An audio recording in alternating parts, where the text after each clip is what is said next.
Right, this is E Squared. We are live, ladies and gentlemen. Thank you so much for joining us. Thank you, Mr. Gitwamba, for that lovely piece that you've given us. Karibuni sana, karibuni sana. It's so good to be back on set. I have been away, but I am back.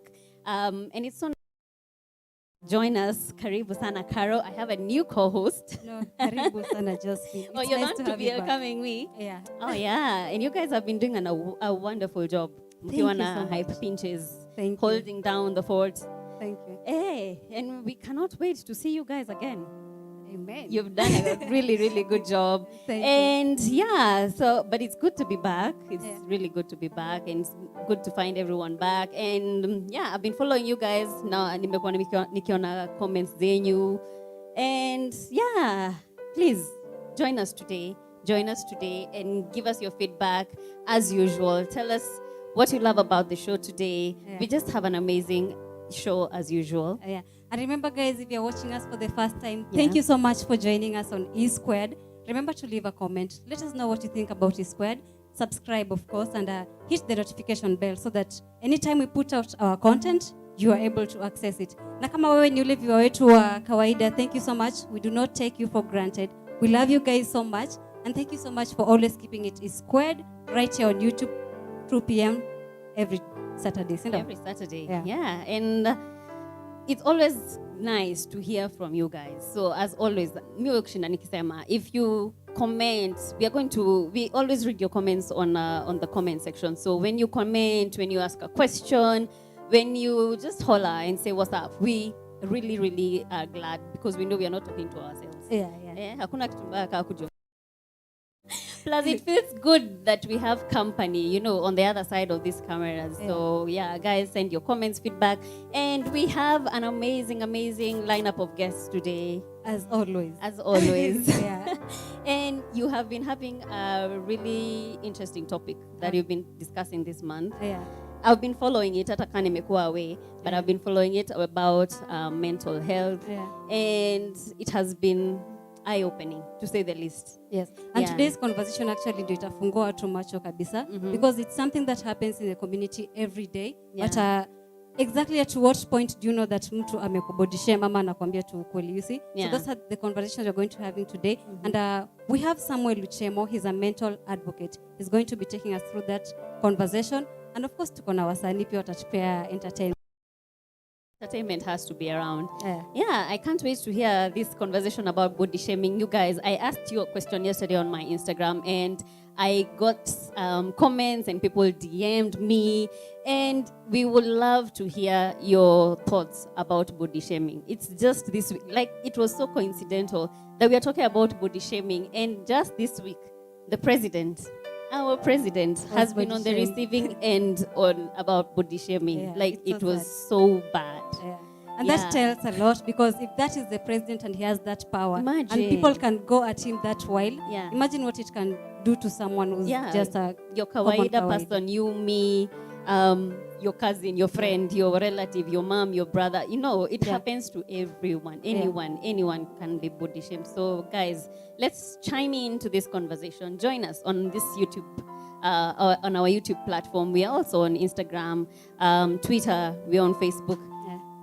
Tafadhali, tutumieni comments. Tutazisoma. We are going to be reading them live because we are live on E_square TV right here on YouTube. So how have you been, Josephine? I've been fantastic.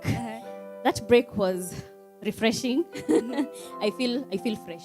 You feel really fresh? Yes. Sisi, we feel okay. Yeah. Yeah, we are okay. But Because, mmeshikilia vizuri. I'm glad you loved our hosting. Because, I did. Yeah. Yeah. And I can't wait to also see kama a weekday to join next week. Fans who have been asking for a weekday. He's still around. To join. He'll be around. Narudi next week on Wednesday from 10 a.m. to 11 a.m. na rap battle. Like we've been talking about it, guys. Rap battle monthly next week on Wednesday, 28th of April 2021.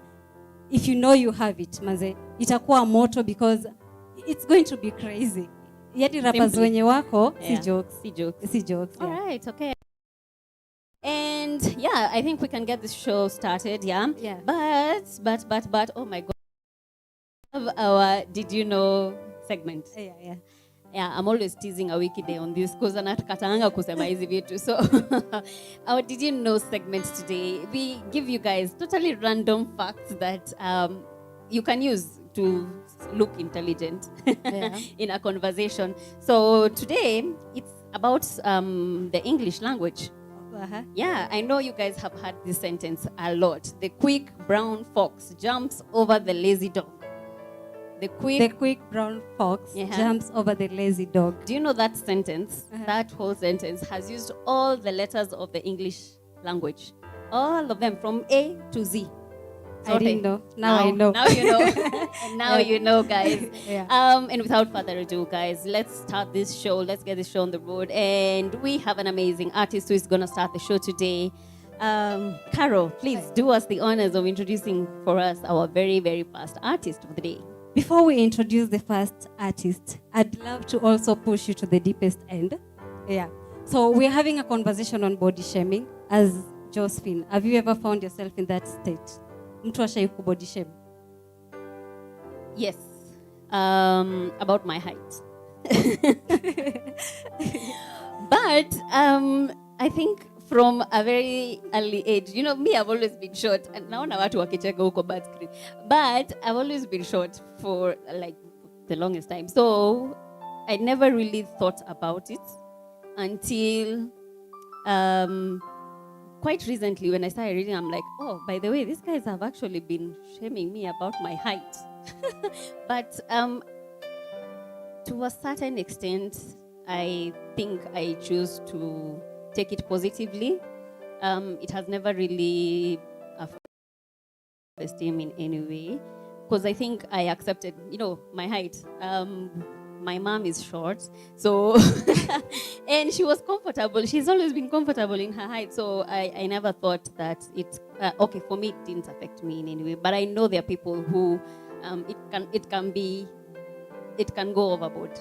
Body shaming is a really it can go issue overboard because it also brings some of the issues. Your self-esteem ikikam, say anapata hizi, someone can find themselves with eating disorders. Yeah, true. Because if you're big and people constantly remind you of how big you are, I know. you'd love to narrow that on the diet. Yeah. If you're tiny and people continually remind you of how tiny you are, like me, for instance, you'd love to eat more. At some point, as in, there are comments that people make about your body that do not seem as serious as they sound at that particular point. But time ikiendeleanga kusonga, you realize that, guy, this is how these people see me.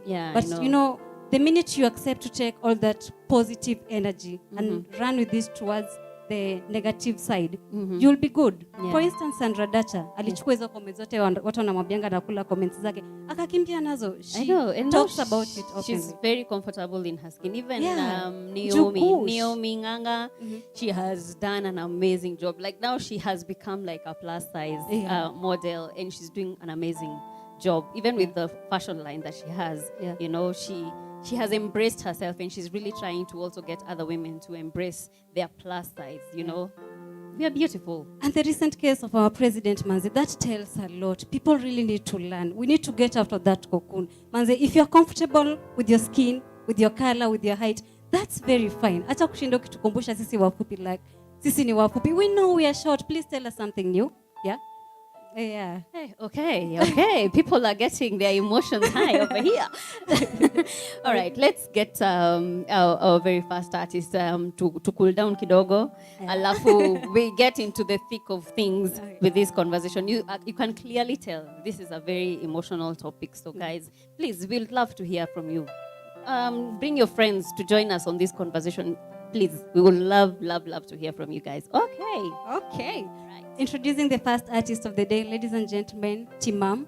You all know him. You've listened to his music. He's a great gospel artist, a great worshiper with a great personality. He's a lovely person, yeah? He just carries all that. I know. So without further ado, allow us to introduce TIMAM. TIMAM, karibu sana.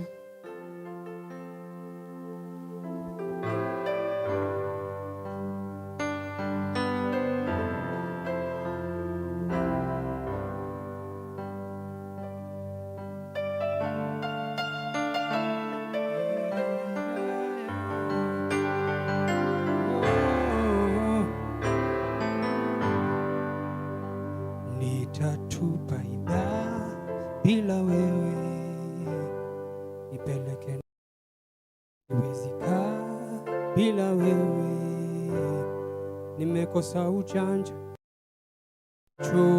sifanye bila mimi, natamani uwepo wako maishani, moyoni nina njaa yako wewe. Baba nakungoja, naomba njoo, sichelewe. Bado nakungoja, ufanyacho sifanye bila mimi. Natamani uwepo wako maishani, na kama gera, niko hapa nakungoja, niko wera. Wera nikikungoja kama gera, niko hapa na kungoja. I am desperate, so desperate for you. Kama gera, niko hapa na kungoja, niko wera. Wera nikikungoja kama gera, go hapa na kungoja. I am desperate, so desperate for you. Kakiwa kameua, bado uko kitini, sisi hatubabaiki. Wewe ni mtatuzi wa zogo, na kukiwa kumedhoka, life inagonga, moyo unahisi kuchoka. Wewe ni mtatuzi, wewe mtatuzi,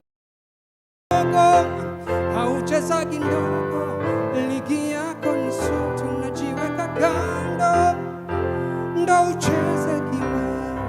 Wewe ni mtatuzi wa zogo, haucheza kidogo, ligi yako ni sote, unajiweka kando, ndo ucheze kiwewe. Wewe mtatuzi wa soga, haucheza kidogo, ligi yako ni sote, najiweka kando, ndo ucheze kiwe. Ulishibisha raia bob tano kwa mikate mbese, fish tano msalabani, ukatupa mfano wa upendo wako. Wewe mbaye hushindwi na jambo. Tumaini langu liko kwako Adonai, uwe ni Mungu wa miungu ndo nadai. Ukashangaza kipofu Batimayo hadi akashindwa kukula vako, zikajaa sifa zako na miujiza yako. Wewe ambaye hushindwi na jambo, tumaini la Adonai, uwe ni Baba wa mabwana. Kama sio wewe hakuna aliye kama wewe duniani kote, duniani kote. Kama sio wewe hakuna aliye kama wewe duniani kote, duniani kote.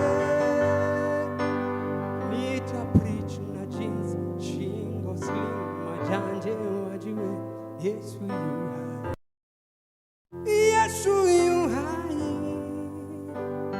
Nita preach na lipstick na wig, madiva wajue Yesu yu hai, oh Yesu yu hai. Na nita preach na locks, mangolova, warasta wajue Yesu yu hai, oh Yesu yu hai. Kama gera, niko hapa na kungoja, oh niko wera nikikungoja.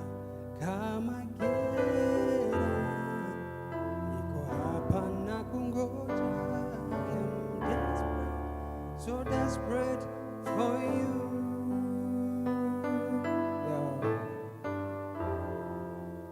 Wow. Nita preach na lipstick na wig, madiva wajue Yesu yuko hai. Ningeweza kuzivaa. Amazing, amazing. Thank you. Thank you so much for coming to His Squared. It's a pleasure, and even you guys qualify. Oh, okay. So let's start by knowing who TIMAM is. Yeah. TIMAM is a gospel minister. I preach the gospel through music. I'm a worshiper. I am a businessman. I am a husband. I am a family man. I am many things, but most of it all, I'm a born-again Christian. I'm a son of God. Yes. So where do you come from? Yeah? Where do you come from? I come from nyumbani mtaani nimezaliwa. Okay, not kuzaliwa. Nimezaliwa na Nyuki, Kahamia, place mingi, but where I've been raised in Nakuru. Alafu nikakuja Nairobi kusaka like many people. Okay. Yes. So naishi mtaa Buru. Okay. Yes. So Jili, tunajua TIMAM is a gospel artist, and you've said you have other things you're doing, like business. What business exactly do you do? What do we call it? I have a wholesale shop in Kamukunji. Okay. So I deal with the importation of stuff, nini vitu za Kamukunji. Hizo vitu unasikianga za chinku. Si ndio tunaletanga. Okay. But yeah, basically that's it. Okay. So TIMAM, going to your music, I've listened to your songs, and the message that you bring into your songs is so powerful. Yani, your ability to articulate words, yani na connect na audience yako is heavenly. How do you do that? I think mostly I like to believe that I've been called to the youths. Most of them, kwa sababu songs zangu kizisikiza poa itakuwa na sheng kidogo, some things vitu kama hizo. So unakuta my life, actually mimi imba vitu zenye kwa life yangu nimepitia. Unaona nikiambia majamaa wasikule jaba, wasitei vitu kama hizo, ni vitu pia mimi nilipitia. In spite of me being brought up by from a Christian family na vitu kama hizo, at some point in my life nilifika mahali, rebelliousness and stuff, got into some stuff. But then again I come to believe God alikuwa na reason ya hiyo, because I could not address the issues that are going on with the youth right now if I really don't understand where they are in. Okay. So how did you get that out of that space? So how I got out of that space, okay, there's a verse in the Bible inasema, teach your children how to go, and when they grow up, they will find their way back. So as I'm telling you, yani church wamekuwa yani wakiniforce Sunday school nini, I've been brought up yani kwa hao yenye maombi ni daily, vitu kama hizo. So hiyo time hata ikifika hiyo point naenda mashughuli zangu, mastarehe, sherehe nini nini, hiyo time yote tu nilikuwa na feel naenda na kunywa, asubuhi nikiamka na hang down, nasikia bado hapa si mahali na belong. That voice, that seed that was planted in me when I was young, it's the one that pulled me back. I love to believe so. Okay. Yes. So with your music and the message you pass to your youth, do you think your message inawafikia so far? Message inawafikia juu I think kitu inaweza fanya niseme inawafikia the response yenye na get. Yes, most of the youth inboxes nini majamaa wananiambia nipigie, niombee, mazee nadai kuokoka. I'm struggling with such vitu mob, wase wana struggle nazo. Unaona tu wase wakitembea huku, but wase wana struggle na so much yani. Na wamekuwa ki reach out na yeah, inafanya ni feel na fulfill purpose yangu, kwa sababu that's the in thing yani, ku change lives. Yes. So there's a line kwa song yako ya nafsi moja, like you were saying hii song inaweza kosa kutrend wakisema aina wow factor. Why, what was going through your mind when you just sat down and wrote that? Is it something that you've seen happening? Okay, because most of the artists mentality na kuanga, we see it even in the gospel artists, most of them, the first time atakutumia song, the reaction, anataka kuona hiyo reaction. Bro, hiyo song umeisikiaje? Iko true. As in, and that is what I don't want in my music. Sitaki msee anipigie simu aniambie, brother, hiyo song ni noma, hiyo song ni mbaya, you know. Nataka aseme hiyo song imenispikia. Una get? Yeah. So hiyo mentality ya hii song, so nikiandika hii song nilikuwa nasema, so hii song naandika ndio nini, ndio trend ama ndio change lives. So ndio hapa nasema hii nyimbo inaweza kosa kuwa na hiyo wow factor yenye mnafikiria. Juu kwa video nyinyi mnataka mademo kwa hapo na nini na nini.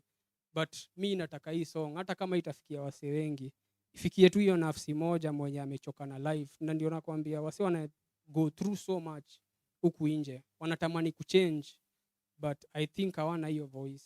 After nimetoa hiyo song, naweza kuambia so many people wamenicall, wananiambia bro, hiyo song imeniguza, niombee, mimi na struggle na ndom, mimi na struggle na veve, mimi na struggle na jaba, vitu kama hizo yani. Na sasa hiyo ndio inaleta fulfillment kwa heart yangu.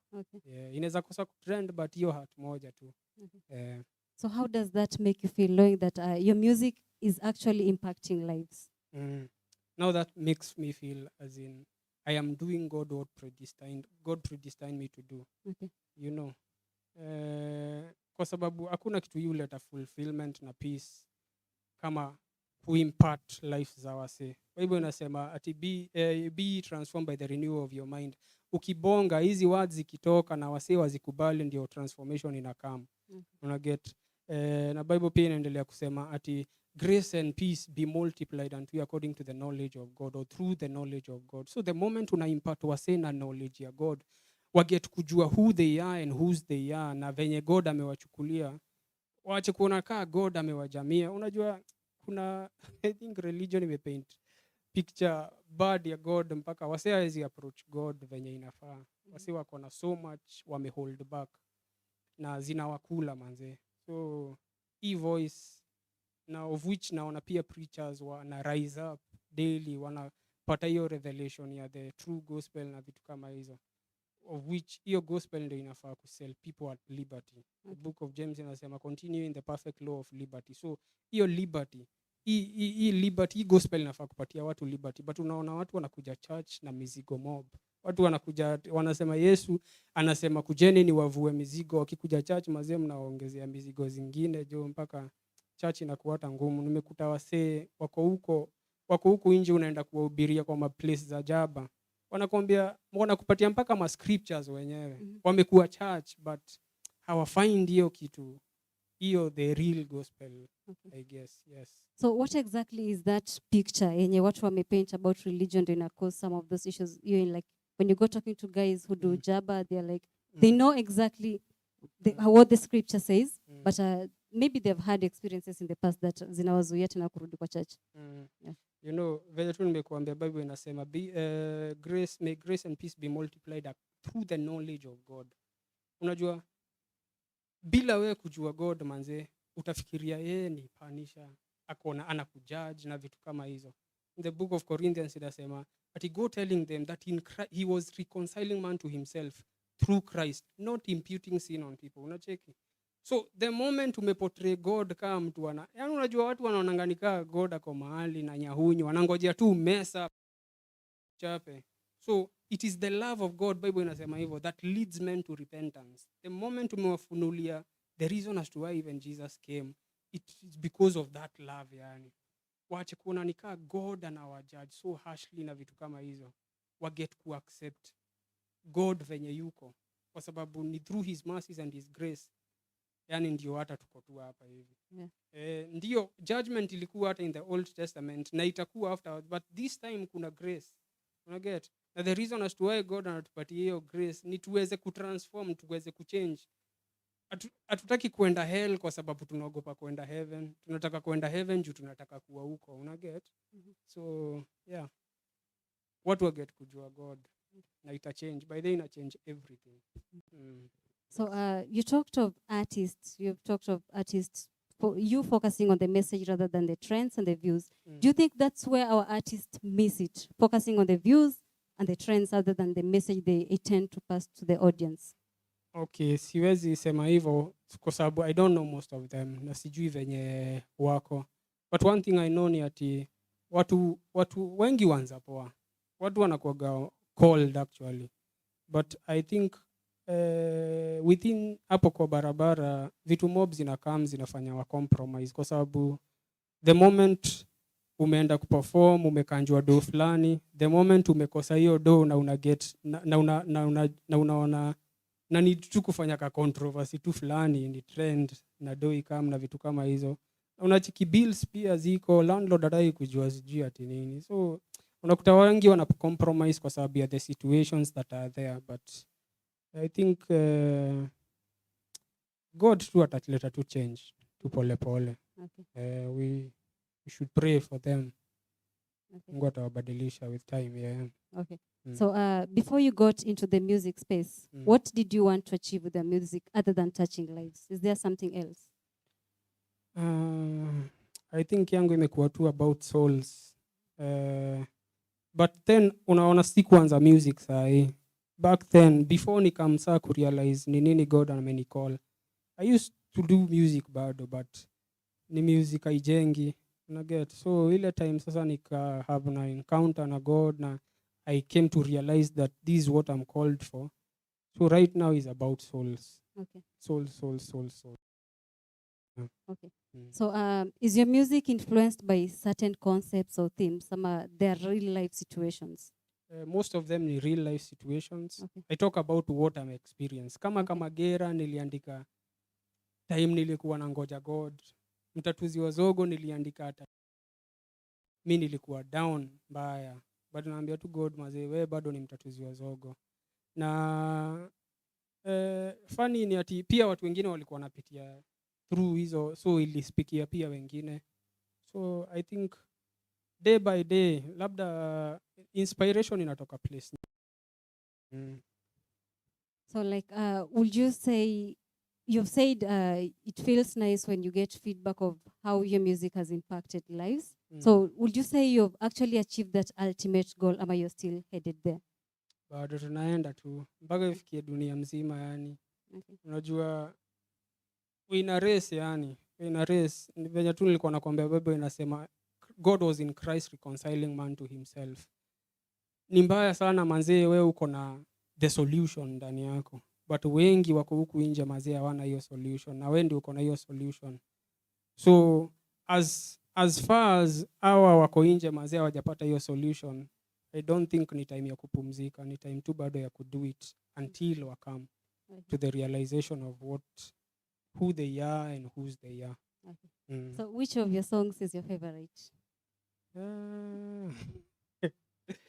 Well, that's a tough one, eh? sijui. I think zote tu ziko sawa. Kuna ile yenye unakaanga unajiambia mazee inaweza kuwa ni kama gera ama nafsi moja. Which one? Ni gani una feeling ni kama hii yenyewe niliandika for that sole purpose? I think mtakatifu was so personal kwangu. Okay. Kwa sababu hiyo ni ile time mimi nakaa kuambia God ati si ukam kwako ile time tuko tu na mangori ama saa zile tunataka vitu kutoka kwako, but mimi nimekam tu saa hii, yani nimekam tu kukuworship, nimekam tu kukuambia wewe ni mtakatifu. Hata sitaki anything from wewe, nataka tu kuja kuambia wewe ni mtakatifu. Okay, acha tuangalie comments first before we get to the conversation. Beatrice Patricia is saying nice to see you back, Josephine. Nice to have you, Josephine. MC Wikide, thank you so much for keeping it squared. And we are back, ladies and gentlemen. Yes, MC Wikide, we are back as always, live on YouTube at E_squared from 2 p.m. every Saturday. MC Wikide also has another comment. Is good to see Josephine and Carol host the show. Thank you so much, Wikide. Aya tena kuna comment ingine ule mse mwingine mweusi mwingine hayuko leo. Wikide, that is okay. Sawa. You're watching the show from Germany. I'm waiting for that body shaming topic. You just did that, Wikide. But thank you so much for having you on the squared. It's nice hearing from you. Black Boy TV, following you are brothers from the other side. Thank you so much, Black Boy TV. Ian Josh has a question for you, TIMAM. TIMAM, do you think kuna gospel artists hapa Kenya wenye wanaimba real gospel for the real reasons? Na kama wako, what are you doing kuwaleta kwa game? Watu wako wengi, as in hata huku nje wasi hata hawajakuwa realized manzi. Watu wanafanyia God justice, yani kwa in terms of music. Hata si music peke yake, craft mob sana. Watu wanafanya vitu. Hata wenye wako bado, wenye washasikika, kunao wenye wamestick manzi. Kunao wenye wamestick. Na hata wenye wamepotea njia kidogo, labda tunaweza sema ni struggles tu kidogo, of which kila binadamu wanakuwaga nayo, but if they give themselves back, God manze atakutumia tu bado. Amen. Hope you've got that, Ian. Rebecca Mwiruri has a comment. Thank you so much, Rebecca, for keeping it squared. Timam, what has kept you grounded on the true gospel of Jesus Christ all these years? I think ni grace ya God na mercies tu, yani na kuchoose pia kustick, yani kuendelea tu nayo each and every day, endelea kukula word, endelea na pia the true revelation ya who God is na vitu kama hizo zinasaidia pia sana, kwa sababu ukikuwa na the wrong definition ya God ni nani na Kenya anataka kutoka kwa life yako, utakuwa na burden manzi hata kufuata Christianity. Okay. Kwa sababu religion inakuambia Kenya unafaa kufanya ndio ufikie God, but Christianity ni God ashakufikia tayari. Okay. So people are working so much for their own righteousness, which they don't realize that they've been given freely. So they don't even enjoy it. They are doing a lot. Mnafanya vitu manze mjaribu ku please God. But God alishafanya kila kitu through Christ. Embrace the solution. Na hivyo itakuwa too easy kwako hata Christianity. Okay. Utapenda God for who he is. Okay. So how exactly do we embrace Christianity? So Christianity, the same thing venye nakwambia, Christianity is not a religion, ni kitu spiritual, it's a relationship. For God in Christ was reconciling man to him. Desired that atakuwa na sons. In the book of Ephesians inasema, he predestined us to be sons even before the foundations of the world. Yani God alikuwa amekaa hivi, akasema mimi ni Buddha, mimi nataka kuwa na wajunia wangu, una get? So the whole thing venye Adam washa fall na vitu kama hizo. Sasa vitu kama hizo sasa ndio God angekuwa access. Lazima kungekuwa na intermediary between. Okay. Una get? But sahi there is no intermediary between man and God. Even ndio Bible inasema except the man Jesus Christ. Okay. Huyu ndio access. We have a direct access to God. Una get? Yeah. So wase religion imecoin vitu manze mpaka wase wamefungiwa kwa cocoon. Yani inakuwa so burdensome kufanya Christian, kukuwa ina kufollow the Christianity na nini, but God ana desire relationship. Imagine ukishajua tu hivyo mambo zinaanza kujialign tu zenyewe pole. Hope will change on that. Yeah? Yeah? I hope what change on that perspective. Yeah, exactly manze. Yeah. Na watu wa seek to knowledge. Okay. The true knowledge waanze kufeed manze milk pole. alafu meet God manzee ashajianika hapo hivyo kwa Bible. Someni tu mtaiona. Unajua most of us tunasomewa na tunaambiwa venye kuko. Okay. But most of it si hivyo. Okay. So before I let you perform the next song, this month we're talking about health and fitness, and this week precisely tunaongelelea story na body shaming. Is it something that you have experienced around you, people around you, Amba? I think labda imekuwa unconsciously lakini kwangu mtu atakwambia buda siku hizi umekafunga kitambi nini unajua vitu kama hizo. Walisema kaa joke but kidogo kidogo ukipanda stairs moja mbili uheme unakumbuka bro na huyo penya kidesign. Okay. So yeah, imekuwa but me I'm easy with myself. Okay. Nafanyanga zoezi nikitaka. Saa zingine nikishindwa hivyo tu pole pole. So how do you take that feedback? Unaichukulianga positively ama how do you go about it? I don't even think about it. Oh, okay. As in mimi niko tu sawa. Okay. Niko tu sawa. Okay. Ni sawa, uko sawa. Provided you're comfortable in your skin and your body, that's it, yeah? Okay. Rebecca has another comment here. She's saying, please talk to young men on walking with God and the benefits. There's a lot of benefit. Bible inasema seek ye first the kingdom of God and the rest shall be added unto you. Hivyo ndivyo iko yani. Seek ye first to the kingdom of God. Hizi mambo zingine zitaongezewa pole pole. Naweza kuambia most of the things zenye na walk nazo saa hii si vitu nilikuwa nazo ile time nilikuwa kwa world. I get. But the moment umeanza make a deliberate choice hata kufollow hata kuendeaje na nini. Hizi vitu zingine ni added advantage. But tunaacha social media na vitu zingine zitudefine hata wealth ni nini. Unaambiwa wealth ni kuwa na Lexus V8 na vitu kama hizo. But ukiangalia kwa life yako labda hata you don't even remember the last time you went to hospital. Vitu kama hiyo. So much health. Yani uko na familia hapo na vitu kama hizo. Hiyo ndio wealth. Hizo ndio the added advantages ya vitu kama hizo. But sasa usipo walk na God there is so much. Sasa mimi nasemanga ni ngumu sana mazee kuwa kwa marriage kama bado hauko kwa God. Una get? Okay. Juu sasa hizo ni time. Sasa ile time yani mnafaa ku spend family time ndio wife anakuambia I'm going out with my friends nini.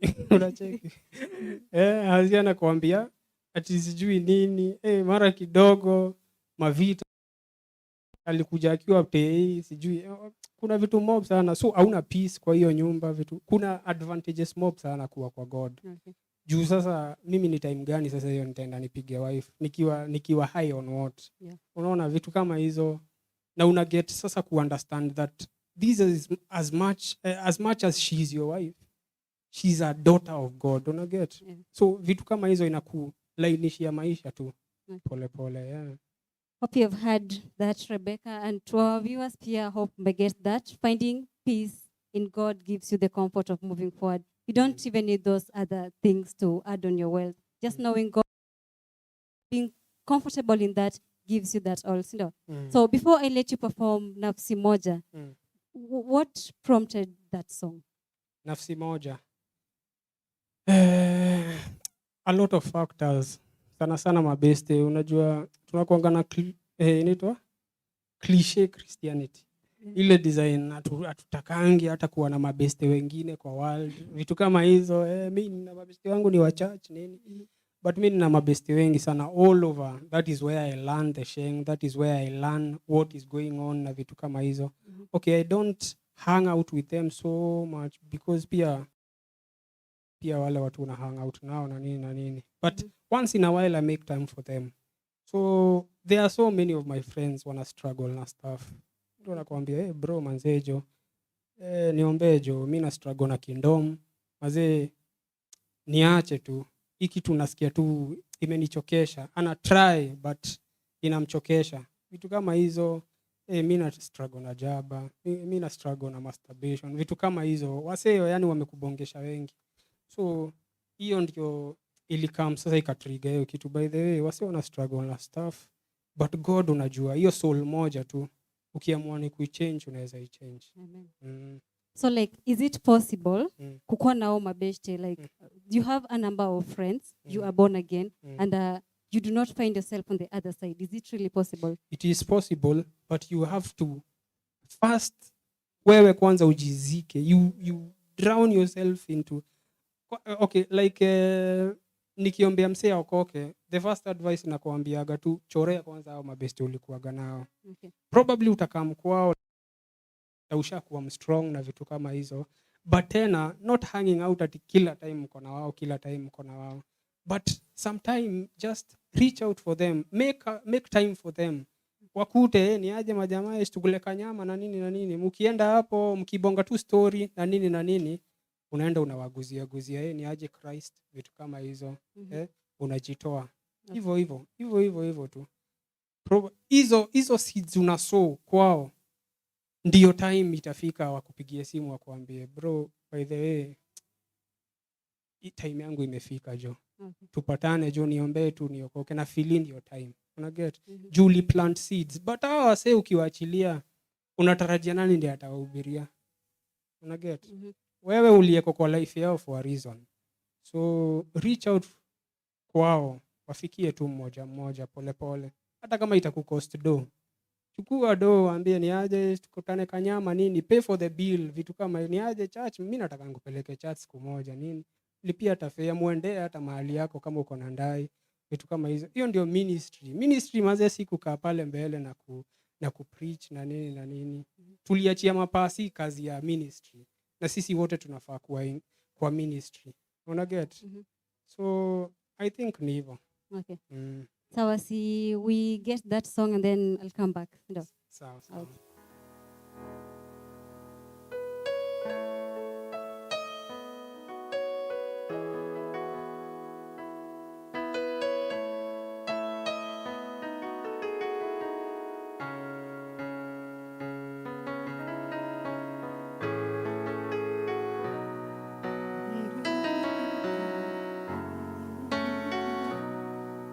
Yo. Kwa noma na mangori kibao ndo mida mi hukuja kwako, sisemi ni vibaya but dandora damsite, nimekufanya wewe mashida ndo tumiuleta kwako, nimeconcentrate na mabaraka, nimesahau mpaji ulisema utaraise madimanga, tusipo worship na kupraise, niko hapa tukusema haina haja, juli nipa kipaji ikibidi mini shout na kipaza, wote wajue mtakatifu mtakatifu niwe, sijakam nikitaka kitu, nimetamani tu kusema mtakatifu niwe. Oh, mtakatifu niwe, mtakatifu niwe, sijakam nikitaka kitu, nimetamani tu kusema mtakatifu niwe. Hii nyimbo inaweza kosa kutrend, waseme haina wow factor, wanadai mamresh kwa video, wanataka mabumbum twa, ningepata huyo mmoja ambaye amechoka, anahisi there's more to life, kwa hakika hii nyimbo itamfaa. Hiyo nafsi moja tu, shuka tu umguze, tizama alivyokuja, asirudi vile. Hiyo nafsi moja tu, shuka tu umguze, tizama alivyokuja, asirudi vile. Amechoka na addiction za majani, mavila tindikali, kuwaleta kijani mfungue. Sister amechoka na kubebwa kimandazi, kutumika na machali, anatamani awe wife one day. Hiyo nafsi moja tu, shuka tu umguze, tizama alivyokuja, asirudi vile. Hiyo nafsi moja tu, shuka tu umguze, tizama alivyokuja, asirudi.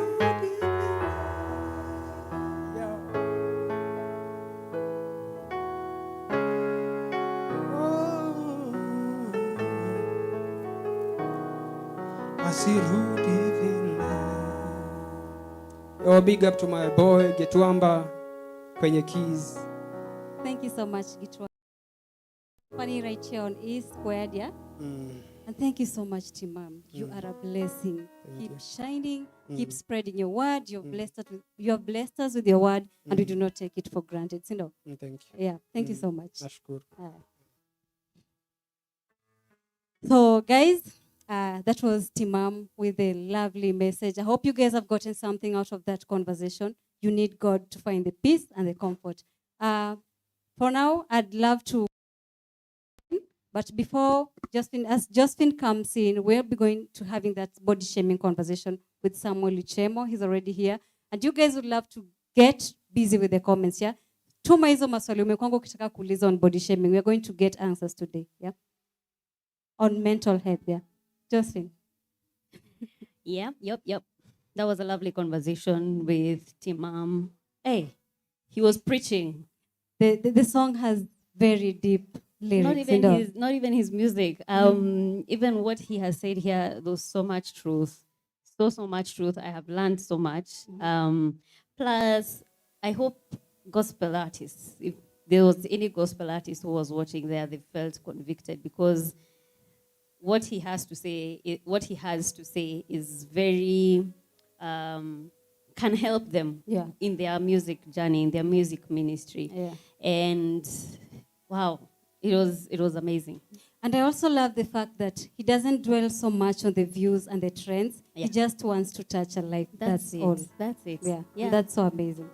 That's the ministry he has been sent for, and he is fulfilling each and every one of it. Yeah. Yeah. And Gitwamba here on the keys doing an amazing job, backing us up.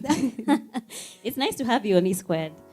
But guys, yes, we are going to be having this conversation about how our mental well-being when it comes to body shaming. Yeah. And yes, we have a mental health advocate in studio. But before then, let us take a breather, and then we'll be back. At the Black Boy Media. At the Black Boy Media. Call it Black Boys Media. At the Black Boy Media. Black Boy Media. At the Black Boy Media. Hey, chill. Bado tujamaliza shout out. Ati, twende basi expression. Islam's expression. Sema Islam's expression.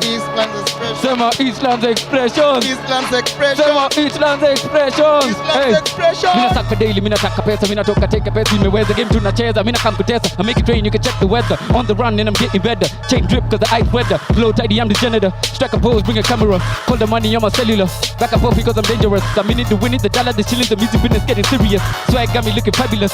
In a shadow looking venomous. Can't see me, I'm anonymous. Undisputed with the champion. Then I'm rolling with my day one. On the left is a lace blunt. Spliff King is the name. How about we get paid? Fake niggas move left. Real niggas move clockwise. You know we've always been the best. And I came from the south side. Yeah. Sema Islam's expression. Islam's expression. Sema Islam's expression. Islam's expression. Sema Islam's expression. Islam's expression. Hey. Black Boys Media. Say Black Boys Media. At the Black Boys Media. At the Black Boys Media. Umeshinda sherehe magizani, unaingia ngware mtaani, unakula choche ukicheki mbele, unakemba bagation kwa mbali. Roho ukosa amani, but kiburi kujaza imani. Ati simini morio mjanja, sitoka juzini tangu zamani. Unakosa toka teke, unagoteona goteka fete, unabondewa tenjeni enda missing na salamu inageuka beating. Utachachisha na utalaani, bata watambuagi we ni nani. Brezo utaganda juu ya panganga na utazidi kuweka lawama. No need upoke kibeating, ingia kwa brain ita kimeeting. Shughulika tu atenje siaki na uachange kujichocha kaka. Say Black Boys Media, say Black Boys Media, ati Black Boys Media, ni Black Boys Media. Kuna enzi tulikuwa wajanja, beli tuchanaiti tutakanja. Insa tukifollow kina kibanja, saba leo sita wataja. Anyways in life my brother, but natesaga akina mother. Keto life imekuwa ni tiktok, pana kesho huwa ni another. Pona struggle tundo na mata, ngana thoni numa joku pata. Life imekuwa ni shorter, whether umekenya ama umesota. Tunapinga kuokoka na eti tunadai kuomoka. Kila kijana anadai kiren, shida hakuna bezu utaokota. Yeah. Black Boys Media.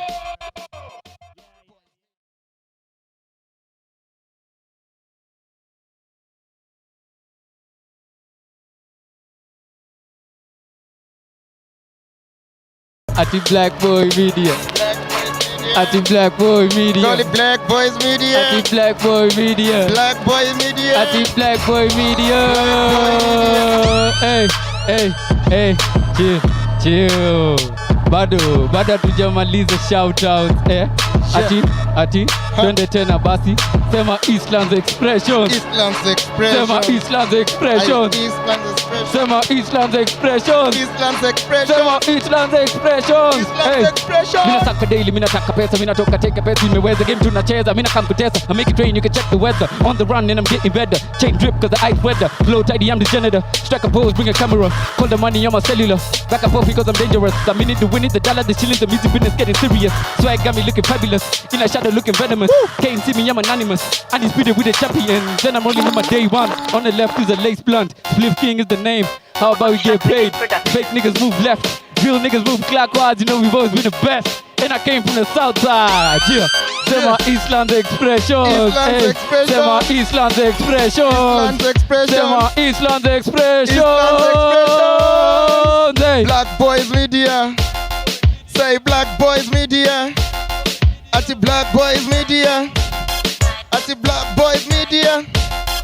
Umeshinda sherehe magizani, unaingia ngware mtaani, unakula choche ukicheki mbele, unakemba bagation kwa mbali. Roho ukosa amani, but kiburi kujaza imani. Ati simini morio mjanja, sitoka juzini tangu zamani.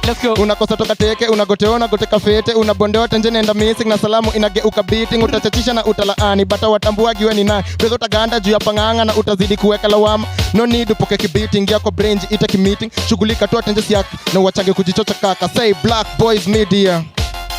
Say Black Boys Media. Ati Black Boys Media, ni Black Boys Media. Kuna enzi tulikuwa wajanja, beli tuchanaiti tutakanja. Insa tukifollow kina kibanja, saba leo sita wataja. Anyways in life my brother, but natesaga akina mother. Keto life imekuwa ni tiktok, pana kesho huwa ni another. Pona struggle tundo na mata, ngana thoni numa joku pata. Life imekuwa ni shorter, whether umekenya ama umesota. Tunapinga kuokoka na eti tunadai kuomoka. Kila kijana anadai kiren, shida hakuna bezu utaokota. Yeah. Black Boys Media.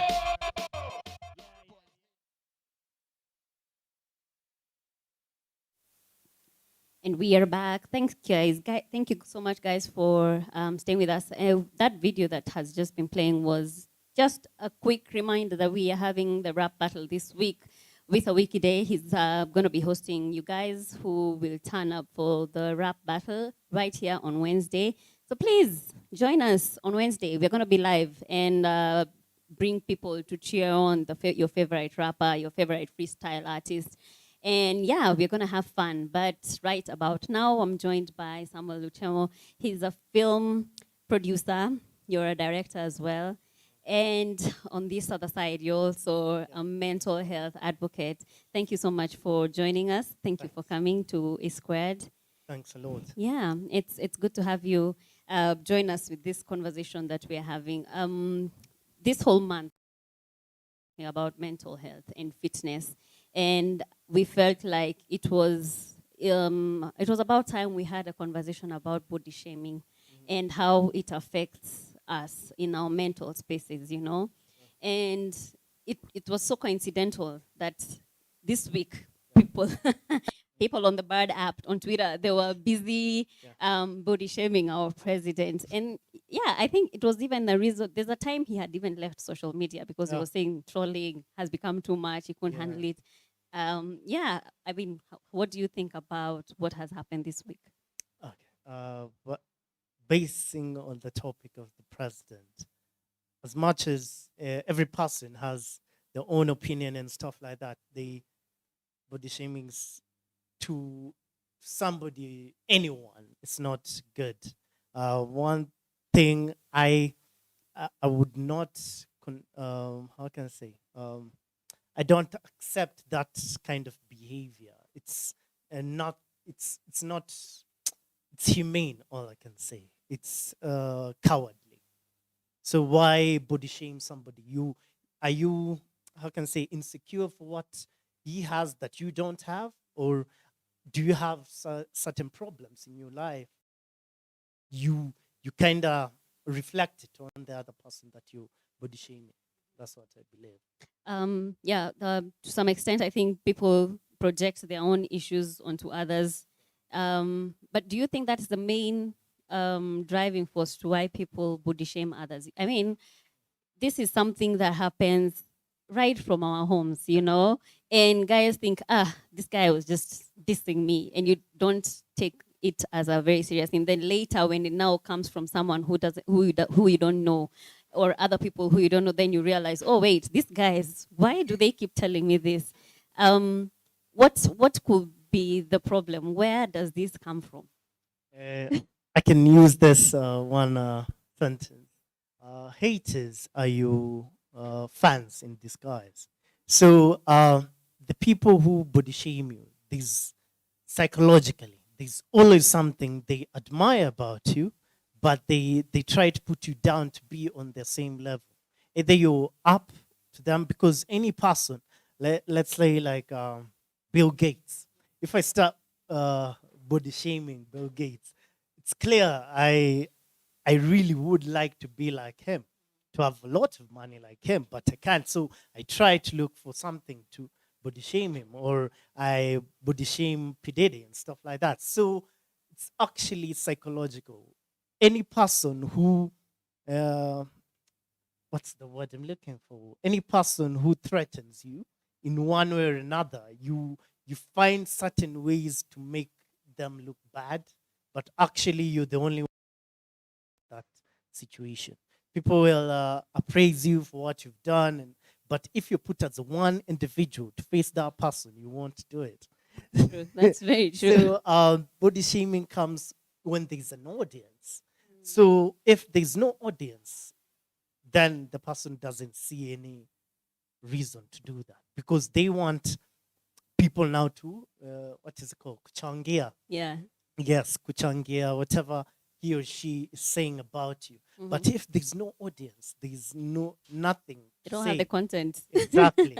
Yeah. So I believe these people are, they're kind of like content creators, but they're looking for something that they do not have. Yeah. So, and they really want to have it. Any person who, let's say, says you're too big, you're too fat, slender, and stuff like that, actually, they kind of admire maybe your personality. Mm-hmm. So they're trying to look for flaws Yeah. in your body. And nobody is perfect in this world. So whatever you body shame somebody else, you don't have something that he has or she has. So it should be a moment of introspection. Yes. Like, I told this guy this, so why did I feel the need to body shame this other person? Yes. So we should figure out what it is that we are trying to hide within ourselves to feel good. Yes. When you do that. Yes, exactly. Any person who abuses or uses that element that you look this way, you look that way, just smile at him. Smiling doesn't take a lot of energy, but frowning does. It does. So once you smile more, whatever they say, you try and laugh it out. Yeah. Change the narrative, make the person say, I thank you for that. Any person who tells you you look this way or that way, or body shames in one way, then you say thanks. Lord, I appreciate that. This person looks stupid, and you just keep on saying that. Yeah. They'll stop Yeah. one way because they have nothing to hit you for. Mm-hmm. Me, I was body shamed so many times in while in primary, Mm-hmm. but I took it all in. You were small, you were slowly. big. Yes, no, certain things. That's how I would say Yeah. it. So it was kind of disturbing for me. So Okay. it disturbed me as a child, Yeah. but I tried to look for certain ways Mhm. through my talent. Yeah. It helped me out because thank God I'm multi-talented. So one way or another, I just had to find a way to block all that. Yeah, and you rise up above. You Yes. rise above what they're saying Yes, through your actions. yes. Oh, okay. Well, let me go to a field that you are heavily involved in, film.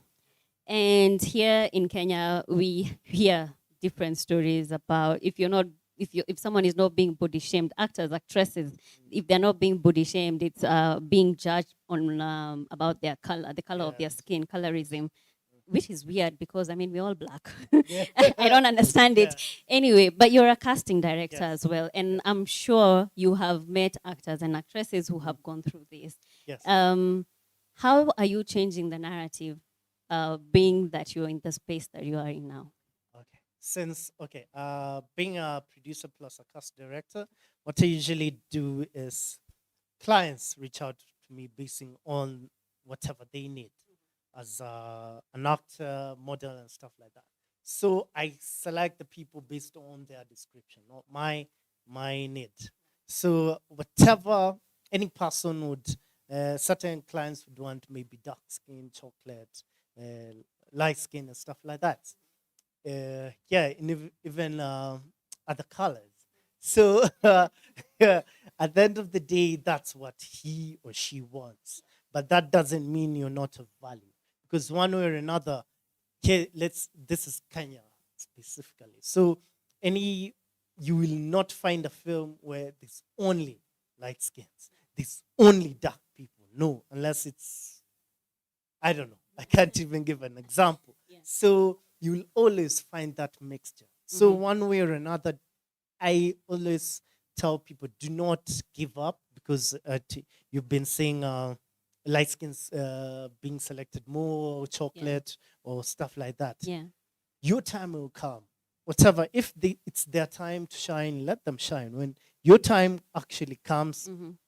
to come, look at Jugush. I didn't know. So he's doing it. Whatever he kept on doing, whatever he's doing as a Mhm. comedian, no matter how he looks, Yeah. or even Eric Omondi, no matter how slender he looked, but he kept on doing And it. how much he was trolled Yes, on the streets but- out there. Yes, Yeah. but he kept on doing it, Mhm. and he loved what he's doing. Yeah. So if you give up on your passion, that's you giving these people more power. Yeah. That means they have control over your life. That means that you cannot make decisions by yourself. Mhm. But the biggest power you have is your brain, is your mental health. So whatever you do, just look at yourself, you have value.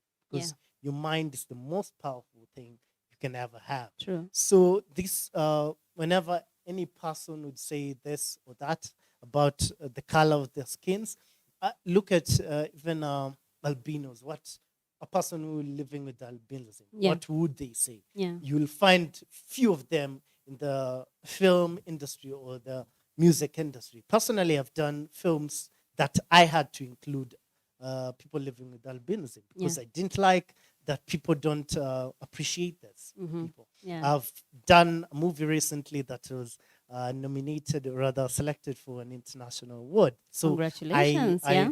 yes, and I Mhm. picked people who have sickle cell so that I can tell their story. Yeah. Because these are people who others haven't heard their stories. So I believe if you want to make a change, be the change you want to be, than just complain that this and that is happening within the society. Yeah. What are you as an individual doing about it? Yeah. And if you're a person who is body shaming somebody else, well, look into yourself, you have a problem.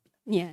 So Something yeah, wrong somewhere. there's something wrong with you that you're looking for other people to talk Validate about. or something. Yeah, Mhm. because at the end of the day, if you hate somebody, I believe if you hate somebody, don't even talk about it. Don't even say anything about Yeah. them, because you're making other people know these people or her celebrity. Yeah. So if somebody body shames you and puts you on social media, God say thank you, because He has made you a celebrity. Oh, wow. One Yeah. way or another, because people will now search for you. Yeah. And True. if you're smart enough, you will just let it go. But there's always this other aspect of the mind whereby maybe the person you body shaming has a mental illness. Yeah. They might have schizophrenia or bipolar, and then or be suicidal. Mm-hmm.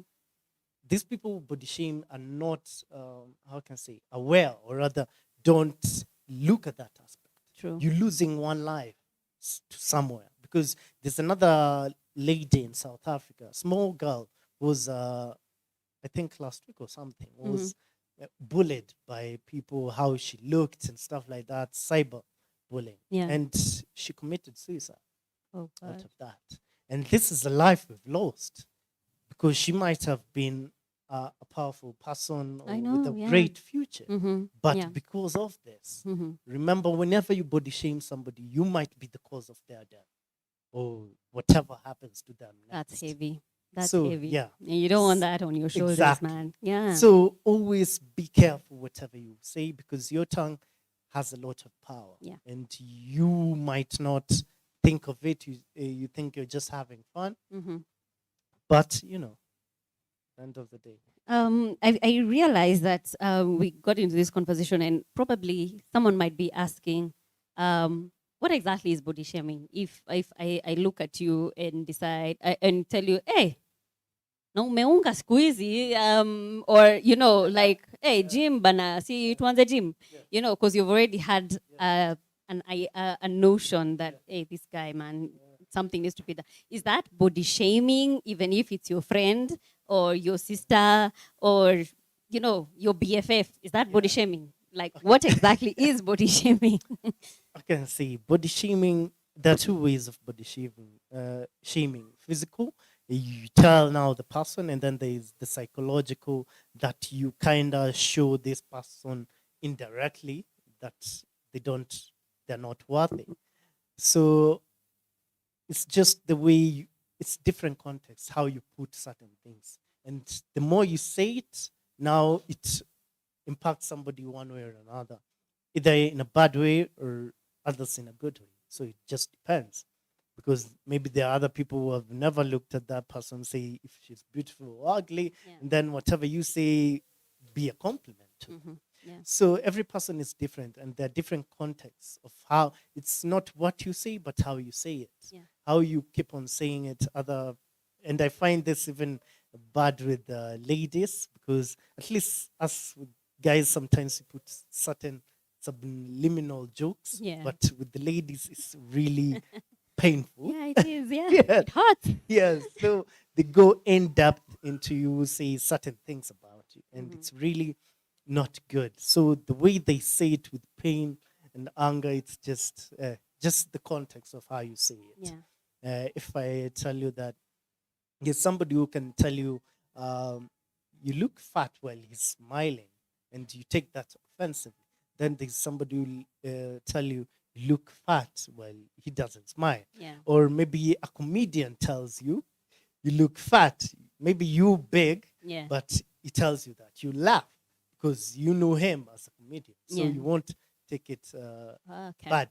Context. But, Context matters. But if it's your friend, your best friend, and then they say that constantly, Mhm. it pains you in one certain way. Okay. And is it possible for you to feel to body shame yourself? Like, you always feel that society thinks that light skinned girls are beautiful, you're dark skinned, or you think that because you're big body, you're plus size, society doesn't take you seriously, or they don't think you're as beautiful as the next person who is model, like, do you think that we put that on ourselves as well? there's that aspect whereby you can constantly be saying they can never select somebody like me. Yeah. The moment you put that aspect in your mind that they will never select somebody like you, dark skin or light skin and stuff like that, you keep complaining. There's something called the laws of attraction. So you attract rejection to you. Yeah. And then it continues that way. So people will never select you for anything, or they will always talk something about you. And then there's this other way you can choose the Eminem style. He's going wild. You will say bad things about him, but makes it creative. So even if you try to diss him, you already dissed himself. So there's nothing. There's nothing new in Yes, telling him. exactly. So you can use that if you're very strong intellectually. Yeah. But if you're not, then you'll have to just find a way to stop saying that maybe you're light skin or you're dark skin, that you cannot fit in certain places. Yeah. But you can actually fit. It's only if you want. I will take even an example of Lupita herself. She was body shamed before she blew up. went Yeah. famous. And now that she's famous, every person wants to be Dark skinned. exactly With So, kinky hair. yeah, I would say it's all depending on status, Okay. how you are. Basing on certain people, maybe they like your skills, they want to be like you, but maybe you're not to their level. And then because before you find another wealthy person body shaming another person, Yeah. another wealthy person, it can't happen It's, because that's petty. yeah. But sorry to say, when you don't have the money, Yeah. have the time to say it. So think, do I have money or not? Am I at that status? Exactly. Yeah. So when you start body shaming somebody, I would just say, make money or appreciate yourself. Yeah. Because as it is, no wealthy person will start body shaming another person. They Okay. always say, maybe you don't have enough money than me and stuff like that. Or Yeah. you start betting who can buy this building, not you. I know. So stop the pettiness. Stop the Yeah. pettiness. Stop the Yes, pettiness. Yes. exactly. Yeah, it's Because petty. just say who can buy this building. Yes, and yeah, because to me it doesn't make sense if you start telling or rather abusing another person because the way they look, Yeah. the way they are, Okay. whichever way. Because there's a time I was casting certain people, and there was one extremely dark lady came in. Mm-hmm. I was super surprised. I've never seen such a lady, but she looked, very beautiful but dark. Yeah. So this lady, she went through a psychological situation. She almost committed suicide because people were talking bad about her. Yeah. About And, the color of her skin. Yes, Yeah. because how she looks, Kiambiwa, you look like G charcoal and stuff like that. So Yeah. it really Yeah. was bad for her, but she's extremely talented. Yeah. So, and she actually fit what I was looking for. So we gave her a role for that production, Yeah. and she did it properly. So it all depends on what skills do you have. If certain people start body shaming you, get to know you have something they don't. They don't. It's one good thing when people talk about you, but if they don't talk about you, then you have a problem. Yeah. Yeah. So people only talk about you when there's something significant Okay. about you. Yeah. Yeah. I remember even Ziad was body shamed. Yes, she was. Yeah. Yeah. But she's making money. And the person who's And she's body- thriving. Exactly. And the person who's body shaming her, Uh-huh. I don't know the Yeah. status, but maybe they're not making as much as her. As she's so, doing. Yeah. So let's just stop pettiness. Hey, yeah, meambiwa. Stop being petty. Stop being petty. So let's move to now the mental health aspects of the impact to someone who feels that they are totally aggrieved when they have been body shamed, and probably they don't even know that they are going through certain issues. What mental health issues can arise from someone who takes on body shaming every day, like trolling, day in, day out, and they don't have an avenue to let it out? And now usually that's usually a problem, and it depends on the person's character, inner personality. There are certain people who are not so good at talking. Yeah. So the first step when you really people start talking bad about you, find somebody neutral. Maybe you can talk to, release all that pain and stuff like that, Yeah. or find a hobby that you really love doing, release all that pain on it. Yeah. If you're doing music, acting, dancing, release all that pain in that. Let everything out. If you love boxing, Yeah. you can go, release your pain. Yeah. At the end of the day, there's always certain avenues you have to use to make sure that this stops. But If you there's- don't, what yeah. what happens? If you don't now have an this, avenue you for end release? up you end up now depressed and having certain situations about you. Now you reject the world and you reject yourself, Mhm. and usually that ends up badly because you diminish, you go down, or you even commit suicide for certain people. Yeah. But just try and raise out from it. It's not easy. I would say it's never easy, Yeah. because especially if you can't speak about it, Mhm. it's never easy.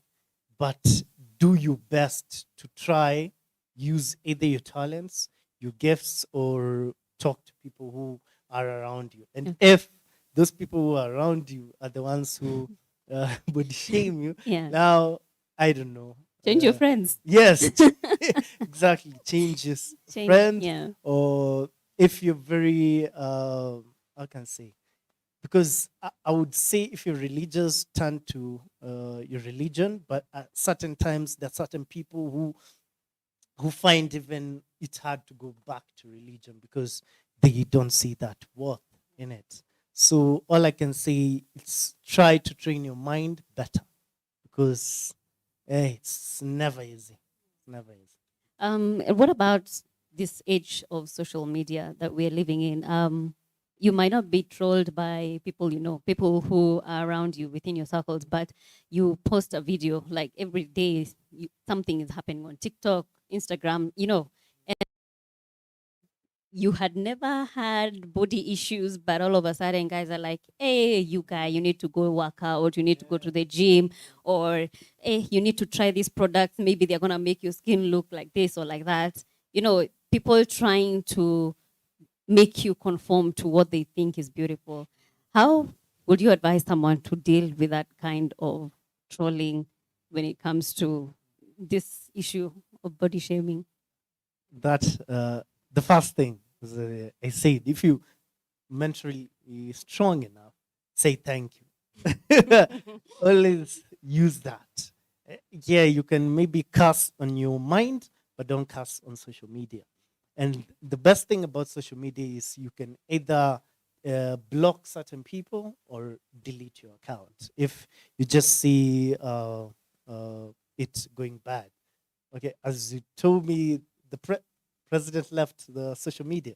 At the time he had actually, I don't even think he's back. Yes. Yeah, he had left Yes, because of so- trolling. Okay, there's that. You Yeah. can use that example, Mhm. because every person is a human being, and Yeah. it's either you block those people or you delete your account Yeah. or for some time, stuff like that. Just try and reinvent yourself and stuff like that. Yeah. But the first thing, as I've said, always say, try to say thank you. Try to say thank you and laugh, smile. Engaging with Yes. those people back, like Yes. Do not engage.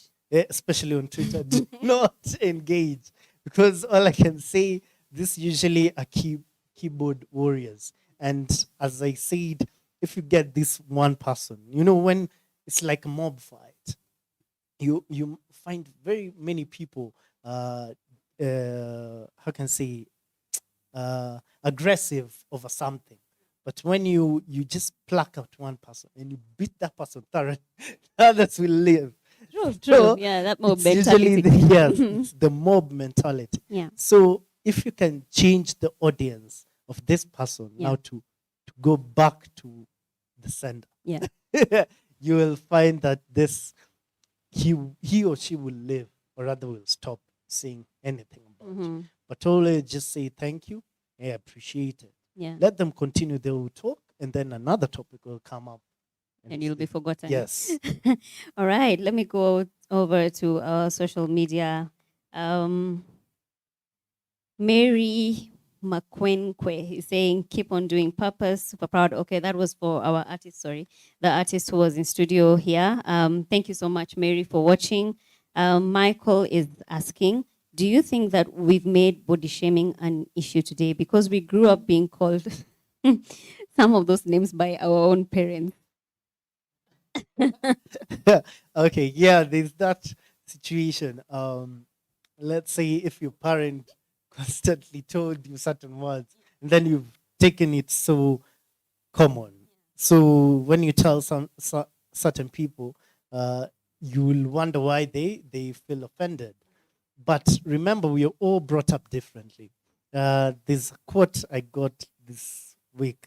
The importance, or rather the best thing about privilege, is getting to understand three things about three things. On a statement, when somebody says, I have not eaten, I have not eaten can mean three things. That person decided not to eat for that day. They were fasting or something, or this other person who want to reduce stuff like that. They want to reduce the weight, and then there's this other person who cannot afford. So when you understand those three aspects, you will get to understand we are not brought up the same way.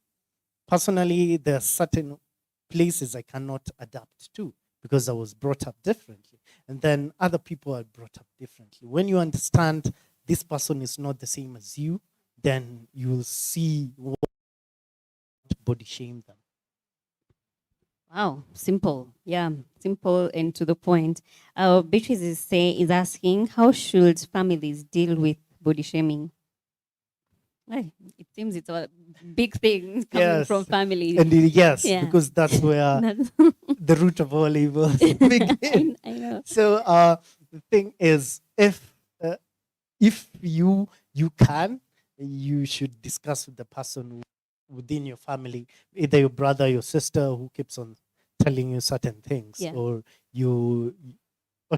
basing on how your parent is, Yeah. you will see how to approach them. Okay. If it's your parent, see how respectfully you can talk to them. Because I know certain parents who would say winning ombe, and to them it's normal. It's normal. Yeah. Yes. Yeah, true. So just find a way to speak with your parent Mhm. one way or another, because it's the way they were brought up is different. It's very So different, yeah. just try and Mhm. see.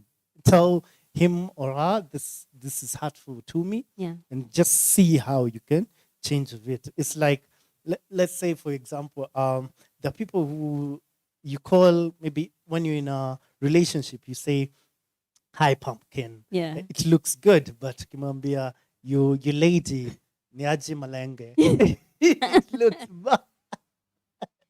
It looks terrible. It sounds terrible. Yeah. Exactly. Yeah. And she would or he won't like it. Mhm. Or it can be when you dude will tell them, or you guy tell them, hey, you will say in English, hi baby, Yeah. but wizimite niaje mtoto.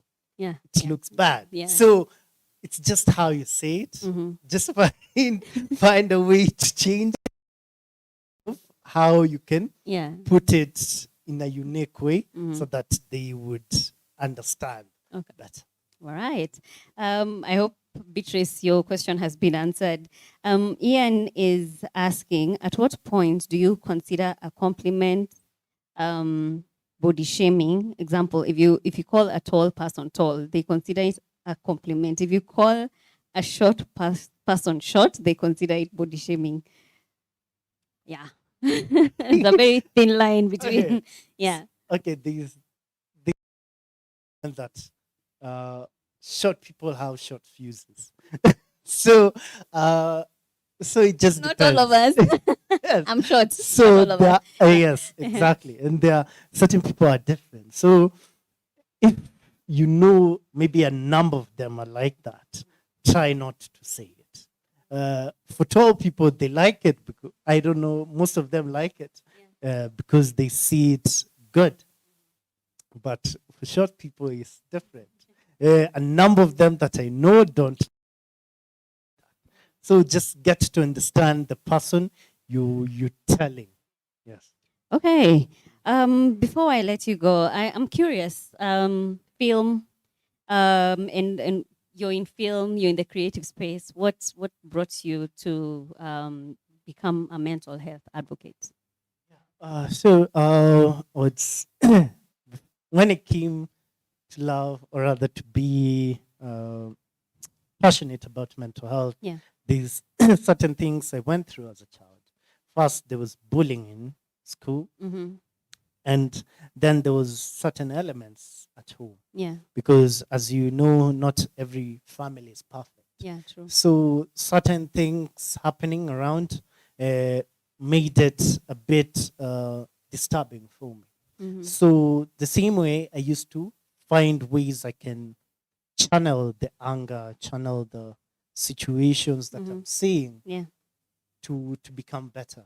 And when I overcame that, Mm-hmm. when I accepted myself, because when you accept yourself, it's way better Mm-hmm. and you find it easier for you.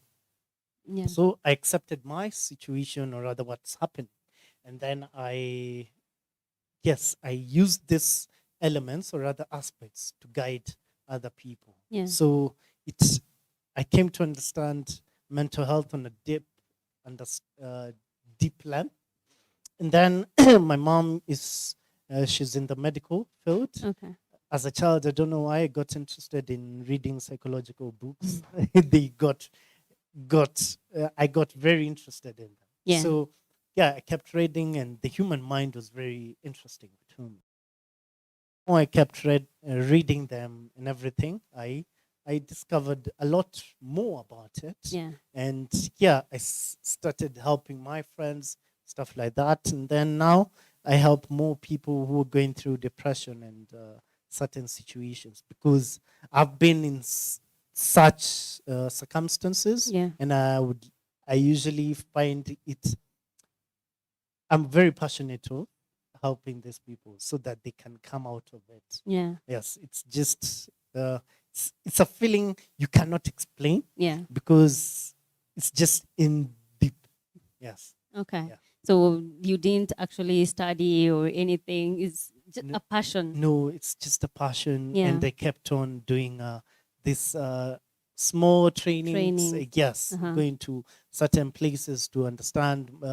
Have a number of friends who are psychologists to guide me on certain things, so that I can guide certain people. If certain matters are beyond me, I usually refer them. Okay. But yeah, I find, it was very, how can I say, something very passionate for me. Yeah. And I loved it ever since a young person. Mhm. And putting that now, coming to the entertainment film industry, Yeah. I found out that most creatives are very depressed. So Yeah. yeah, they make other people happy, but Themselves. Yes. They are really having Exactly. dealing with so much. yes, you find that many other celebrities from abroad and stuff like that are committing suicide because they didn't have somebody to talk to, or to who will understand them. Yeah. And me being a creative, I understand these people, so I find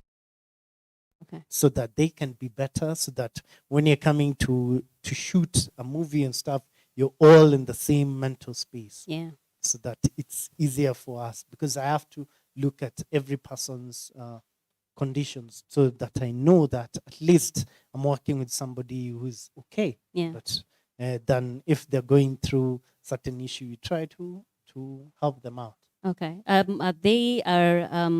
is the film and entertainment industry? Do they approach you? Do you find that a lot of them are now opening up to? Yes, a number of them have started opening up. Okay. Many of them still in denial. Yeah. yeah. So, but slowly by slowly, I find certain people who who are referred to me by another person and stuff like that. So I Yeah. keep other things discreet so that at least I guide them. Yeah. Then there's this one-on-one sessions I do, and then there's the group sessions I do. So Okay. it depends on somebody's comfortability. So All yeah. right. I'm seeing one more question. I think I'll only be able to take one more question because of time. Felix is saying some of us come from. Okay. Some of us come from very sadistic families. Body shaming is the norm. The only way to survive is having a sharp tongue with with the self-confidence of Oriero Gomanduli. Yes, actually, that is so true. Yeah, people figure. I think guys just decide to figure out how to get themselves out of situations. It's your body's defense mechanism. I think. Yeah. Yeah. So if you brought up in that situation, there's two things that will happen. Now you become overly defensive on everything, and then this element you'll start using it towards other people because you were brought up in the same space, so you don't see a problem with it. But you should be the change. So try, and whatever happens within that family, or rather where you come from and stuff like that, let it stay there. Yeah. It's like whatever happens in Nakuru stays in Nakuru, whatever happens in Vegas stays He's in Vegas. So let it stay, Uko. Yeah. And then now approach other people with different. Be conscious yes. of what you're saying. Yes. Yeah, I think that's just it. You have to be conscious about everything that comes out of your mouth. Yes. Oh, well, we could talk about this topic for ages, but thank you so much for coming. Thank you for having me. And even that bit of information that you've shared with us, I hope you guys back at home, this has helped you, because I know, as in most of the people we have talked to, even just casual conversations, you just hear, yeah, I have been body shamed in one way or another. So I really, really hope that this conversation has been of help to you. And yeah, keep tuning in. Share this video. It's going to go to our YouTube page later as we finish. But yeah, thank you so much. Thank you so much. Thank you. Yeah, and one more thing. I usually do mental health topics on my social media, mostly my YouTube channel as Samuel LUCHEMO, and then my Facebook, Samuel LUCHEMO, Instagram, Samuel LUCHEMO. I use my official names. All right. Yeah. Samuel LUCHEMO, Facebook, Instagram, Twitter. Yes, and for business people, LinkedIn, because I know a number of people are not there. Yeah. So for business people, it's LinkedIn. Okay. Yeah. So guys can DM you if they have issues. If you have issues, you need some out, you can reach me out on social media. Okay. Yeah. There you have it, guys. Thank you so much, Samuel, for coming. We appreciate it. All right, guys, we're going to take another breather, and then we'll be back after this. Acha nianze. Meza kocha kifloat, kikron kama cha vyombo kwa sink.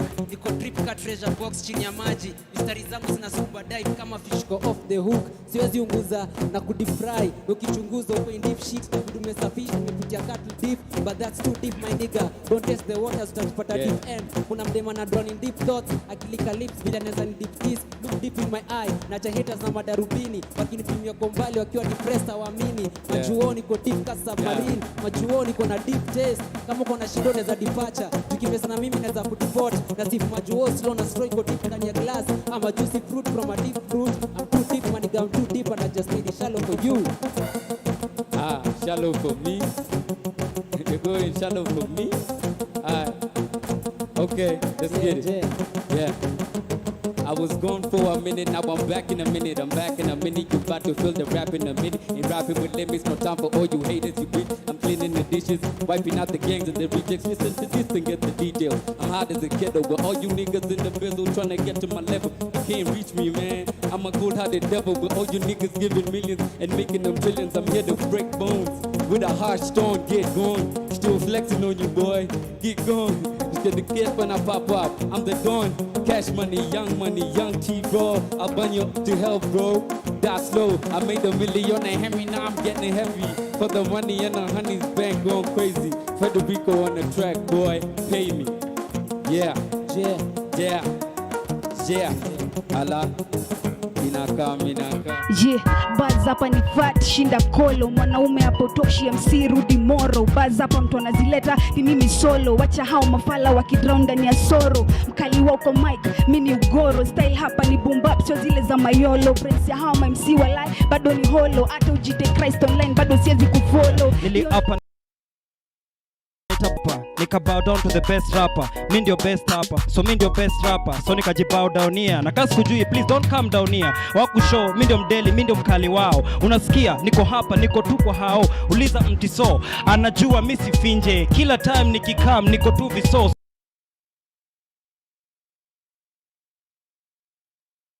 Ati Black Boy Media. Ati Black Boy Media. Call it Black Boys Media. Ati Black Boy Media. Black Boy Media. Ati Black Boy Media. Hey, hey, hey, chill. Bado tujamaliza shout out. Ati twende tena basi. Sema Island's expression. Island's expression. Sema Island's expression. Sema Island's expression. Island's expression. Sema Island's expression. Hey, mina taka daily, mina taka pesa, mina toka take pesa, imeweza game tunacheza, mina come kutesa. I make it rain, you can check the weather. On the run and I'm getting better. Chain drip cause the ice weather. Flow tidy, I'm the janitor. Strike a pose, bring a camera. Call the money on my cellular. Back and forth because I'm dangerous. I mean it to win it, the dollar, the shillings, the music business getting serious. Swag got me looking fabulous. In a shadow looking venomous. Can't see me, I'm anonymous. Undisputed with the champion. Then I'm rolling with my day one. On the left is a lace blunt. Flip King is the name. How about we get paid? Fake niggas move left. Real niggas move clockwise. You know we've always been the best. And I came from the south side. Yeah. Sema Island's expression. Island's expression. Sema Island's expression. Island's expression. Sema Island's expression. Island's expression. Hey. Black Boys Media. Say Black Boys Media. Ati Black Boys Media. Ati Black Boys Media. Umeshinda sherehe magizani, unaingia ngware mtaani, unakula choche ukicheki mbele, unakemba bagation kwa mbali. Roho kosa amani, but kiburi kujaza imani. Ati simini morio mjanja, sitoka juzini tangu zamani. Unakosa toka teke, unagoteona goteka fete, unabondewa tenje nenda missing na salamu inageuka beating. Utachachisha na utalaani, bata watambua giwe ni nani. Prezo utaganda juu ya panganga na utazidi kuweka lawama. No need upoke kibiti, ingia kwa brain ita kimeeting. Shughulika tu tenje siaki na uachange kujichocha kaka. Say Black Boys Media. Say Black Boys Media. Ati Black Boys Media. Ni Black Boys Media.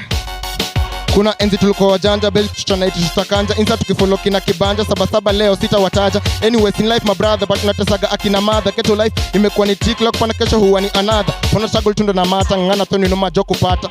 Life imekuwa ni shorter, whether umekenya ama umesota. Tunapinga kuokoka na eti tunadai kuomoka. Kila kijana anadai kiren, shida hakuna bezu utaokota. Yeah. Black Boys Media. I love it. They're hitting the game for nothing. Dropping the bars to make it. Giving the shares the figure. Give me the love. Give me the paper to do me no favors. Niggas we fake it and leave it to fade out. I'm back with the bars. I'm back with my niggas to give it the shots. They gave me no reason to live in a shot. I call up my God. My dream is to flex on the bands. Blessings of power to give me some more. So pull up the track on the deck. Makina te makanyoka ni van. I'm checking out the mama rapper kwa demons. I call up my niggas we flexing. Kandi na kuja kitenge na Gucci. Bado nataka nishike Versace na gold blink. Give me the moolah, deliver the deal. Some niggas who give me the shares. I'm made for the rap. Because you trap in the wild beast. Nigga don't give me a fake smile. I ball with the G's, my nigga. We smoking sativa, my nigga. The fuck with the gang, my nigga.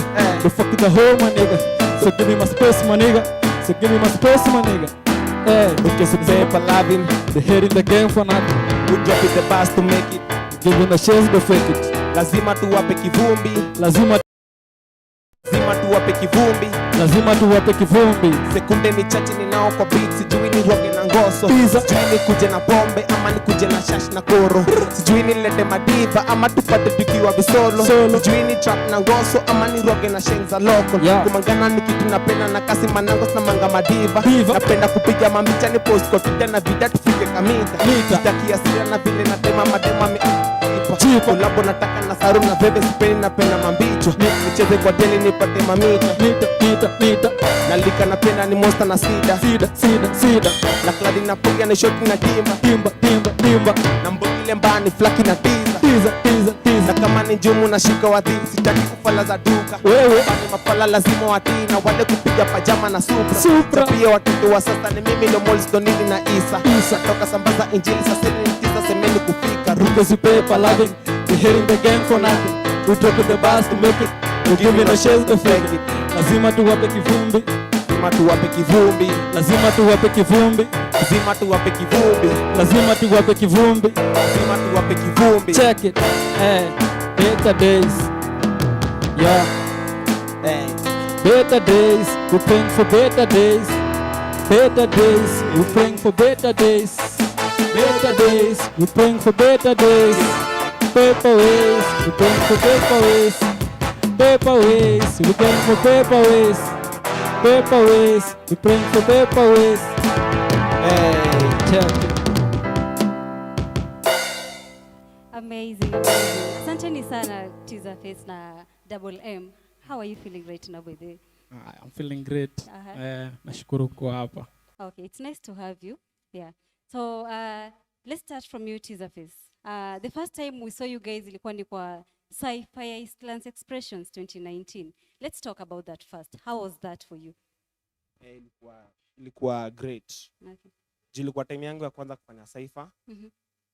Na nilipata ma competitors wengine pia wakanionyesha hivi ni kitu inafaa kukua yani. Competition. What of you Double M?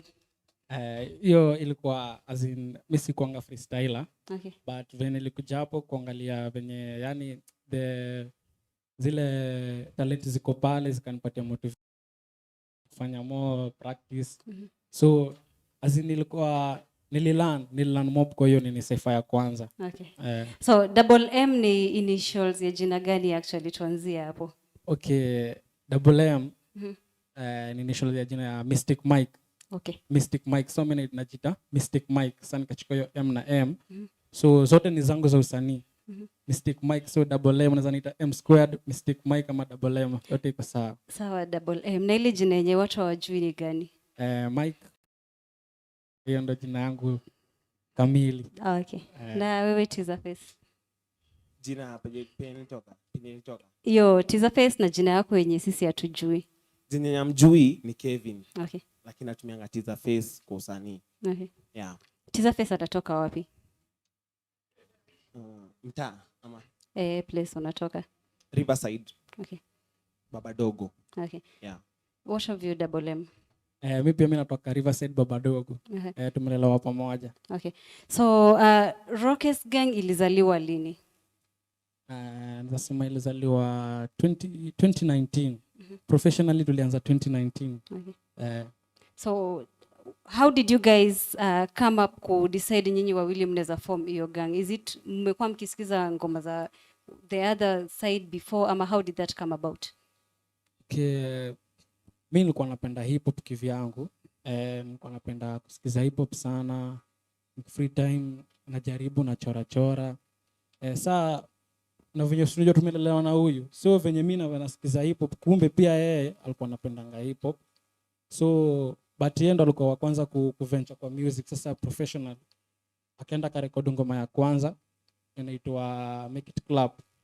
So hiyo ngoma ikakuwa kali, nikamwambia umefanya hii ngoma na nimeona ni kali na naona sasa hii jani ningetaka tukue na wewe to push. So ndo tukajoin forces, tukakuja tukatoa ngoma inaitwa Wake Up. Hiyo ndio ilikuwa ngoma yetu ya kwanza as a crew. So Wake Up ilikama paje? Hiyo idea ya kuiandika ilitokea wapi? Hiyo idea nikikumbuka unajua sisi tumetoka mtaani. Sasa hiyo ngoma ni as in motivate the youngins unataka maisha poa, wake up yani uamke ufanye shughuli. Okay. Yeah. So to add on that, would you say songs zenyu ziko based on real life situations ama there are things that tukianza tulikuwa nafanya tu music tu juu watu wanaimbanga. Okay. Lakini unaona the more uko kwa hii stuff unapata kuna msichana kuangalia na unafaa kumotivate pia. Sapo ndio ikakaa mtu kwanza tulitoa ngoma bede ka 2 hivi. Mimi na huyu sasa baadaye tuko na yenyewe music ni kama message unapass kwa wasee. Okay. tukachange the whole stuff. Sasa ngoma tunatoa ni trap soul, ngoma mtu akisikia hata iwe na mzazi iwe na nani pata vibe tu. So the message gani exactly mna aimingi ku send na songs zenyu? Jili msee akisikiza songs zenyu for the first time inaweza kuwa a challenge ku get, as in msee mwenye hajakuwa akisikiza those kind of music, it might be a challenge a bit. So what message exactly do you guys aim to send with your songs? Naweza sema motivational songs. Yani inakupatia ile motisha kutaka kuishi, yani to make it in life. Kama hii Better Days unasema hii verse yangu nendanga, I'm on a dream to live on a castle, you got the keys, support on my hustle. Unaona sasa azin unapatia tu mtu motisha, yani keep dreaming, siku moja itakuja, alafu ukiweka effort kila kitu ina come through. Okay. So what is the feedback so far regarding your music? Last month tuli drop EP na waswali purchase walituambia iko sawa juu hiyo EP iko na the ngoma ya kwanza inaitwa Kivumbi, ngoma ya pili ni Better Days, ya tatu ni Kuomoka na Mbogi, and ya tano ya nne ni Madonjaga, alafu ya tano ni Boss Up. Ati Kimadonjaga? Yeah, Kimadonjaga. Okay, what is that song about? Na hiyo nakwambia sasa ilipata hiyo time ndio tulikuwa fanya hizo mangoma tu kufanya tu. Okay. Sasa lakini EP design ngoma kaa tatu ziko na message, alafu hizi zingine ni tu hype tu. So hizi zenye mlikuwa mnafanya za ku hype tu, ni nini ilikuwa ina go down through mind yenu ndio muandike Kimadonjaga inamaanisha nini? Wanakunywa bangi. So ni nini ilikuwa ina happen ndio mkaandika hiyo song? Mta tumetoka unapata ukiuliza hata kijana ati unaweza kuja nifanyie kazi, yani kitu yoyote anakuambia wacha kwanza nichape zangu ndo nikam. Sasa unafikiria unaona hii ni kitu inakuanga, mbona tusiimbe venye sasa tuimbe sisi, tunaimba venye hao ina motivate. Unapata ilikuwa inaenda marapa wanakuja na njaga zabe wapate na njoti na jaba, story ni zile za shada, pungi ponyeto na riba za mada, madome sipendi makata, chote za njaga peleka Uganda, mistari na leta visao. Unaona? Sasa unapata tuko tunajimbia, yani ilikuwa ni yani tunajaribu kuonyesha hao si venye, yani akili yao inakwanga tu bangi. Ili work hiyo message ilifika. So feedback ilikuwa ni gani actually? Kwa watu wa bangi kwa watu wa bangi walikuwa lakini kwani hawa si ni maarifu zetu, kwani message yao hii message wanatuambia ama ilikuwa na dilemma mingi tu. Pia si hatujali. Tunawaambia hiki tusipoa, as in pia si tumekuwa through hizo stuffs, lakini nafika time unasema hizi stuff hazisaidii ukweli. So mkiwa hapo ndani mlikuwa kama mshaform the group already ama ulikuwa hapo individually? Yeye pia alikuwa kwa hiyo space individually hiyo ya Njaga? Tulikuwa wote, tumegrow na yeye. Sisi tulitoka chini kabisa tukiwa wote juu nakumbuka nikiwa class 3 ndo nilijua huyu. Okay. Na mlijitoa aje hapo ama bado mnatumia? Natumia hapo, unajua shule ukiingia seko form 1 form 2 bado inakuanga ile pressure. Unajua tu ile ya nini. Basi mkifika form 3 ndio sasa kila mtu anajirealize wewe ni nani. Unataka nini na hii life. Sasa ndio ulifika form 3 unaona hii kitu hakuna kitu inanisaidia. Ni do tunatumianga pocket money, wewe unatoka nayo, ununue hata nguo, ununue drip, yani wewe umepararanga tu. Sema hii hakuna kitu, acha tu tuiache sasa. Hii haifai tu kabisa. Okay. So uliongelelea story na EP, and talking of which mko na songs Amazon. Congratulations first of all on that. How did it get to that point? What does it take songs zako zikuwe Amazon? Ni kitu rahisi sana. Juu kitu watu wajua nadhani ni kitu ngumu, si kitu ngumu, ni you just find a distributor mwenye anaika hizo ngoma zako hiyo side, and you pay the distributor. Okay. So napata kama ni ukimpatia hii song yako moja ama iwe EP iwe nini, yataeka kila mahali, IG, Apple Music, Amazon, Deezer, kote, Audiomack, hivyo. Ni kitu rahisi tu, si kitu ngumu. Okay. So unaweza sema music yenyu imekuwa recognized sana hapa locally ama ni wase wa nje ndo wanaisikiza sana? Kulingana na zile statistics tunaona kwa dashboard zetu za nini kama Spotify, nini Deezer, hapa Kenya tusikizi sana. Tusikizi sana. Mostly unapata Canada, US. Yani hizo ndo ziko na nini, unajua hawatujui personally. Unajua Spotify inakuanga na playlist yao. So unajipata kwa playlist yao. So ukiangalia statistics Kenya iko chini kabisa. Okay. Lakini hizi za nje last month kwa top 200 yao tulikuwa number 143. Hey, congratulations. So hiyo inakufanya una feel aje Tizaface? Wale wase wenye wako nje wenye wakujinda wanatambua mziki yenyu na wale wetu wenyu wa hapa Kenya they don't give that much attention to it. Ni kung'ang'ana tu ya Kenya itakam. Acha kwanza tufocus na tuna invest kwanza huko nje. Okay. Juu by the way hata si tuko na collab ya majuu. Kama mbili. Tumekuwa recognized huko mbaya sana. Hebu tuambie about hizo collab. Sitaki kusema sasa lakini itakam. Ni sawa, haina shida. Si tutakuwa hapa tutairelease tu hapa Squared. So getting back to you, I wanted to ask the same question on the EP and the music. So COVID ilikam, COVID ikahit, ma-artists walikuwa wanaumia and all that, we had all that stories. Nyinyi mnaweza sema COVID iliwa impact aje positively, si negatively? Kuna impact yote ilikam nayo? Mimi naweza sema positive.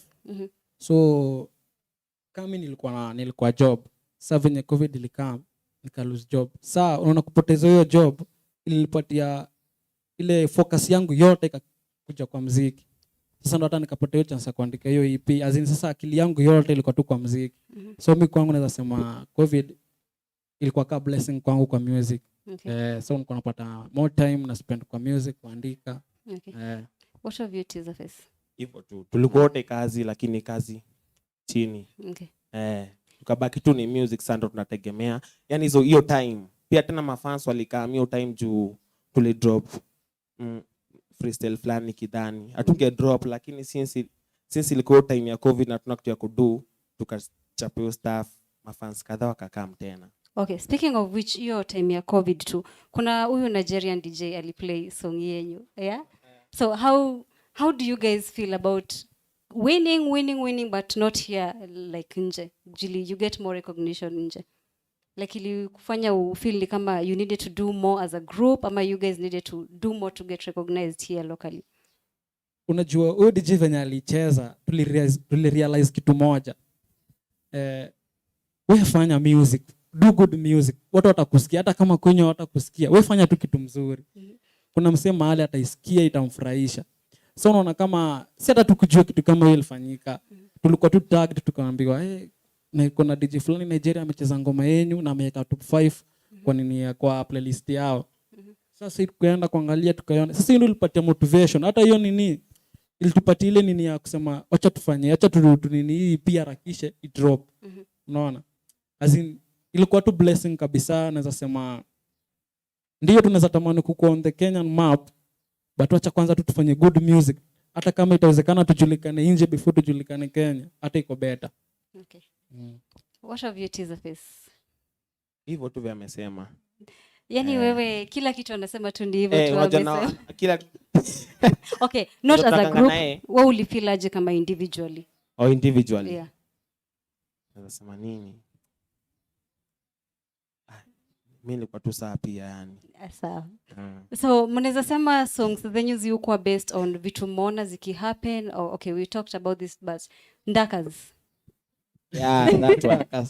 Yeah, ndakas. Now you guys have talked about your music being ile song yenye msee yote anaweza isikiza hata buda anaweza kapala isikize. Sasa unaona ndakas. Hiyo ndakas ilitupata huko zamani. The old ROOKACE, see the new one. So who is the old ROOKACE and who is the new ROOKACE? The new ROOKACE ni watu wanaweza ngoma, yani ngoma inaweza fanya hata mama akisikia atasema manze naona kitu kwa mtoto wangu. Okay. Sio ndaka ziliturekoka 2019 kando na kamisa ipa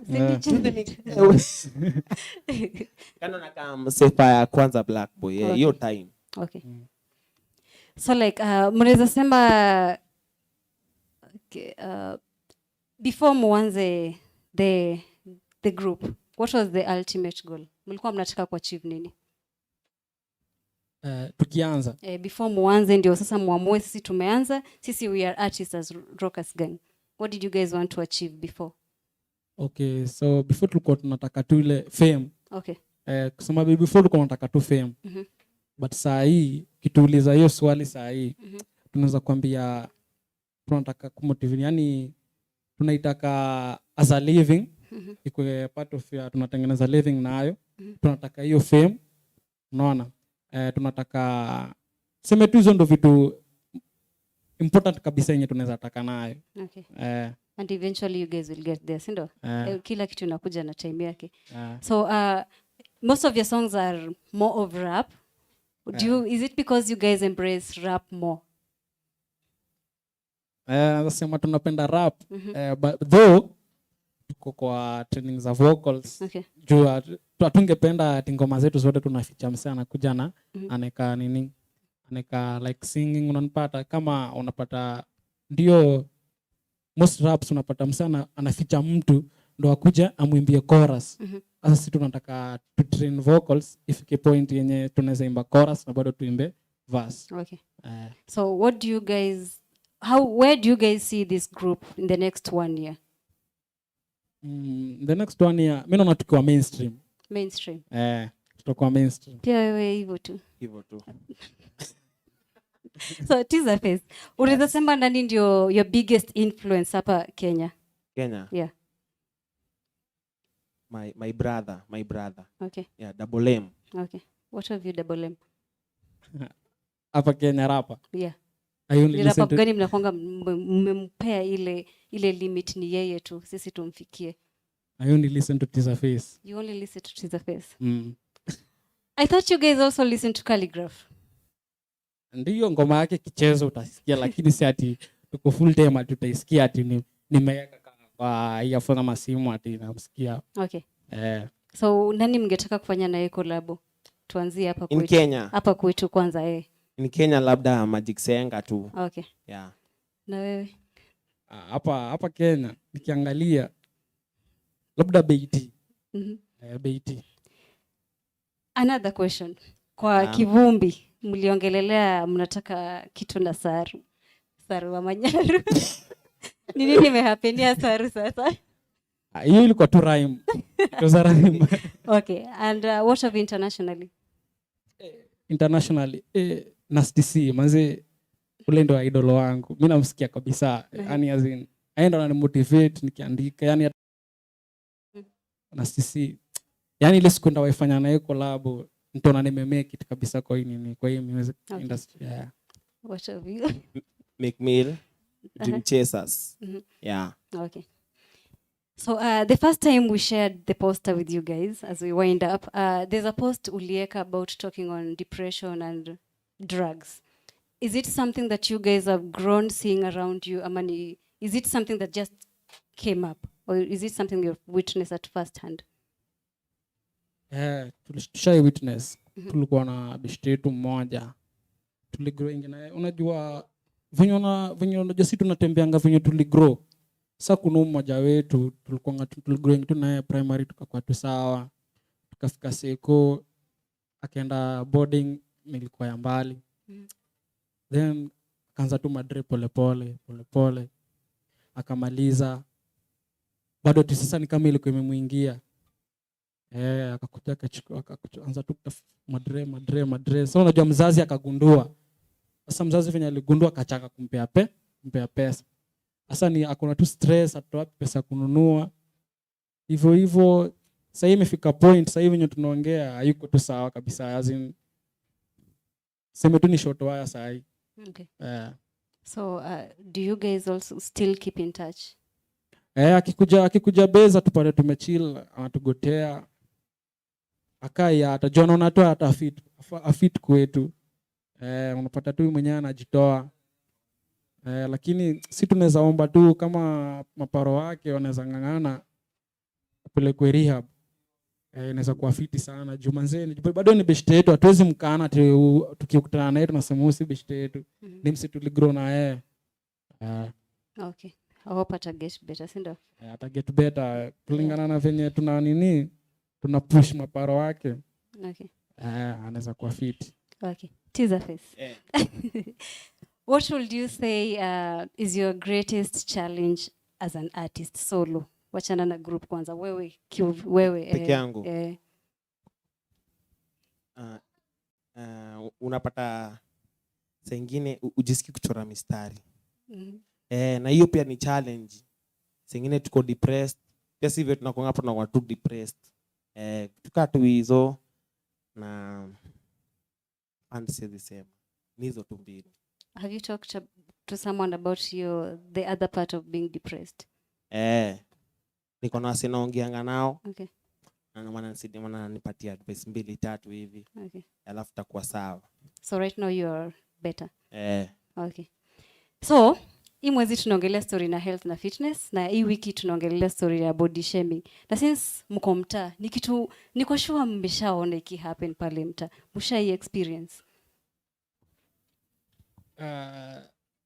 Nishaisikia mtu akiambiwa. Lakini ilikuwa saa siwezi sema kama juu tulikuwa tunapita tu, unajua unaweza kuona pita unapata msana pita unasikia cheki ule mumo, lakini sasa unaona hawezi nini, yani kuna tu venye una feel tu vibaya tu ndani, lakini sasa utafanya juu unapata ni mbogi imekaa hapo unasema cheki ule mumo, wanacheka unapata madam ameboeka tu anaenda tu hata yani unapata wanamuumiza lakini hawajui. So teaser face nono unaondokea unanitoroka. So ni nini unafikiria tunaweza fanya kama community ndio mtu asikuwa anaitwa kama hivyo venye anasema Momo anaumizwa lakini mtu ajua anamuumiza directly. Ni nini tunaweza fanya ku reduce story na ku body shame watu? Wewe kama teaser face. Mimi. Unajua mimi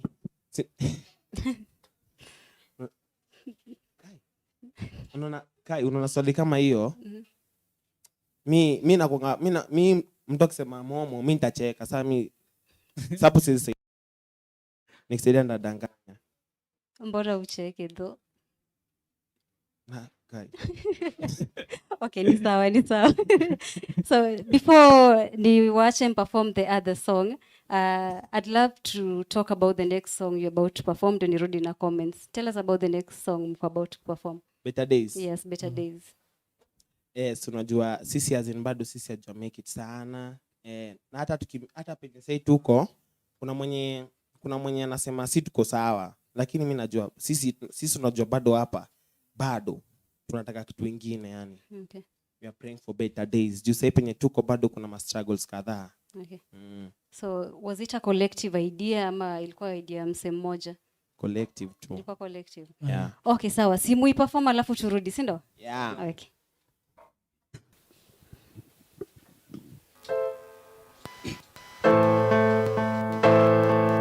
Yeah. Better Days.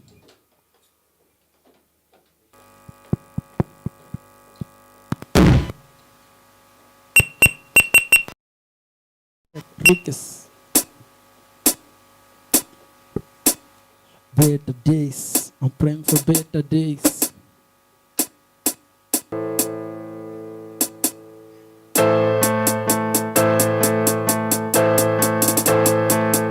Better days.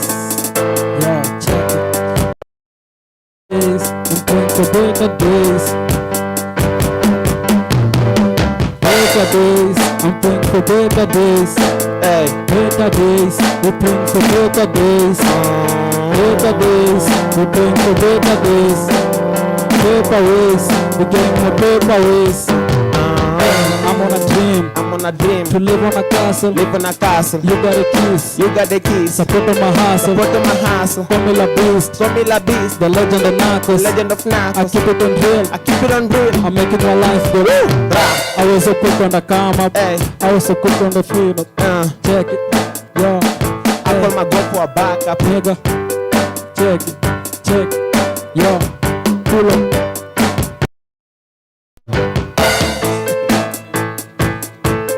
Check. Better days, better days. Better days.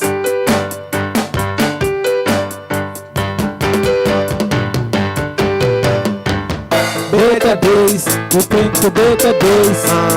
Better days, we praying for better days. We praying for better days. Paper ways, we getting no paper ways. Yeah, I'm on a dream to live on a castle. live on a castle. You got the keys, You got the keys. support on my hustle. Call me La Beast, Formula Beast, the legend of Narcos. legend of I Nas. keep it on drill. Hey, I'm making my life goals. I was so quick on the come up. I ain't no time for my goosebumps. I was afraid to be left out. I come and go for a backup. I never walk on my verse. All of my buzz is a prophecy. We never mingle with writers. All of my niggas economists. I'm a nigga, my sibling. We used to live on a fantasy. white lie. We turn to rough for a living. We put potential of felonies. Nairobi's a jungle. Look at the make as long as a mambo. Setting my standards to get the bundle. I'm gonna make it as long as I'm hustle. Mwaka itakangiwa soro jikanji wafanya wageuke Judas. You better live on a fucking agenda to bless them and kill the vultures. Check. Eh, better days. Better days. We praying for better days. Better days. We praying for better days. Better days. We praying for better days. Paper ways. We getting the paper ways. Better days, I'm praying for better days. Better days. Day by day, I wonder if music pays. Music days. Break the waves, I'm here for more than fame. More than fame. Better days, I'm praying for better days, nigga. And all these days I put on my leggings are really expensive. God, lies. Starving for better and I thinking strong when I choose my money over everything. Yes. I never fuck, period. I never hang with them, period. I can't bro with them idiots. Listen, I fuck with my principles. Isito wa win, bado tasema na bonga nga shit. Wow. Aswea sijali mami, jukule natoka wengine siji. Nairobi citiza ndo rapa machua. Big na sound machua. Mpaka kajua na meta kanyota mistari na nyesha kavua. Kanjiza pale rurashi Pate kuliko ajubi na jana vacation kuko ngambo. Better days, nasema na maanisha siku zijazo. Zichore kuanganya ni roll na niki kiweza tupige kola. Better days. We praying for better days. Hey. Better days. We praying for better days. Better days. We praying for better days. Better days. We praying for better days. Paper ways. We're getting more paper ways. Feel me? Paper ways. We're getting more paper ways. Hey. Paper ways. We're getting more paper ways. Better days. We're praying for better days. Amazing. We also pray for better days. Kila mtu. Yeah. So there's a comment here for you guys from Cliff Kogada. Anasema, I love you, my, there's that N word. ROOKACE to the world. Yeah.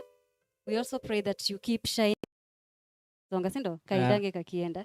Sindo? Before I let you guys go, if you were given a chance to change something in the music industry ya Kenya, what would that be? In general, Yes, in general. media. Okay. Media isifocus sana na politics. Saa tatu unaeka news 30 minutes ni politics yote. Unaona, so wakuwa na hata kama ni 10 minutes wanaongelea mambo na wasanii. Okay. Trending kwa wasanii. Ni ngoma gani imetolewa, ni mpasho gani iko ya wasanii, unanipata. Kitu kama hiyo itatufanya to grow. Okay. To the face. Me in the music industry. Wasanii wa Kenya wako na kiburi. Okay. Sasa waache tu hiyo kiburi. Mimi si advice mtu waache tu hiyo kiburi. Ukisema mtu ako na kiburi unamaanisha wewe wako nayo. Unajua acha by the way kuna story nafaa kusema lakini haikuwa niseme lakini acha niseme.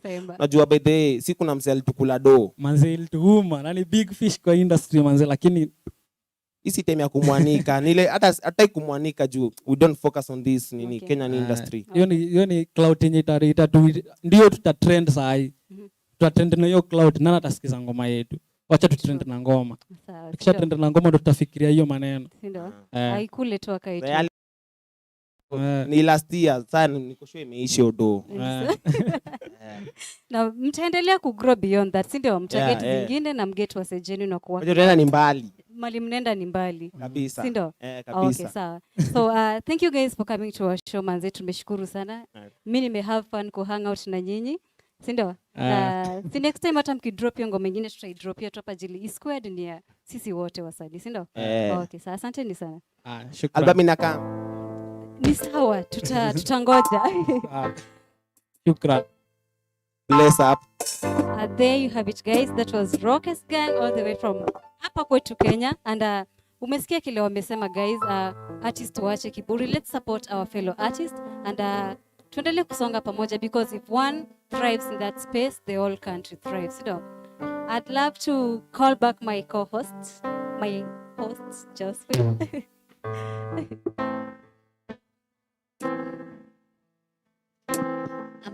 I'm here. And now I'm told. Yeah, I know you're told. Thanks to the So, we also forgot to mention something. All right. Yes, 22nd of April every year was Earth Day. Oh yeah. We celebrated it this week. Yes. Yeah. And guys, Earth Day iko hapo kucelebratiwa annually to celebrate na kusupport environment yetu, si ndio? Tusikuwa tunatupa tu garbage everywhere. Let's celebrate and to support pia wase wako kwa hiyo space ya keep our environment clean. Exactly. Yeah. We have to play our part in everything regarding our environment. Yeah. So if you destroy the environment, where else are you going to live? Mtaenda Mars. Not unless Elon Musk amalize hiyo nini yake ya kutupeleka Mars. But guys, please take care of the environment. Yeah, and it's World Earth Day celebrated every April 22nd. Yes. Yeah. So that's We it. have come to the end of the show. Really so grateful for you guys who have tuned in. You had questions, your feedback, for welcoming me back from my long hiatus, but I am back. And we are hoping that Awikide will be back on Saturday. So, but yeah, Caro is still going to be, we will try and get her back on this stage as well. We are also really grateful for our guests, our artists, everyone who came through to make this show a success. We really want to thank you. And yeah, guys, watch this show. We have a lot of content on our YouTube platform, E_Square TV. Share it with your friends, your family, especially on this topic about body shaming. Body shaming, because a lot of you guys were saying that it starts from the family. Yes, and it's so sad actually. It's so sad because those are the things that someone will tell you and you're like, see, it's just the reality. Exactly. Yeah, but as time goes by, maze, unataka kuona, there's something behind that comment. Yeah, exactly. So this particular the conversation we had on body shaming, share it with your friends, share it with your family. If you know someone in your family likes body shaming, I'm sure it will help them. Yes, let's just be kind. Yeah, be kind. Na tumeambiwa, stop being petty. Yeah, stop being petty. And of course, Awikide will be coming back on Wednesday from 10 a.m. to 11 a.m. with April mic check. Kama you wanted to be in this space, this is your chance to watch what's going to happen, because it's going to be lit. It's going to go down. The house is going to, like, literally, it's going to be amazing. Yeah. And of course, our band, Black Boy Band, we wouldn't do this without you guys. Asanteni sana. All right, guys, and without further ado, this is where we say adios. See you guys next Saturday, same time, same place. Bye-bye. Lovely week, guys.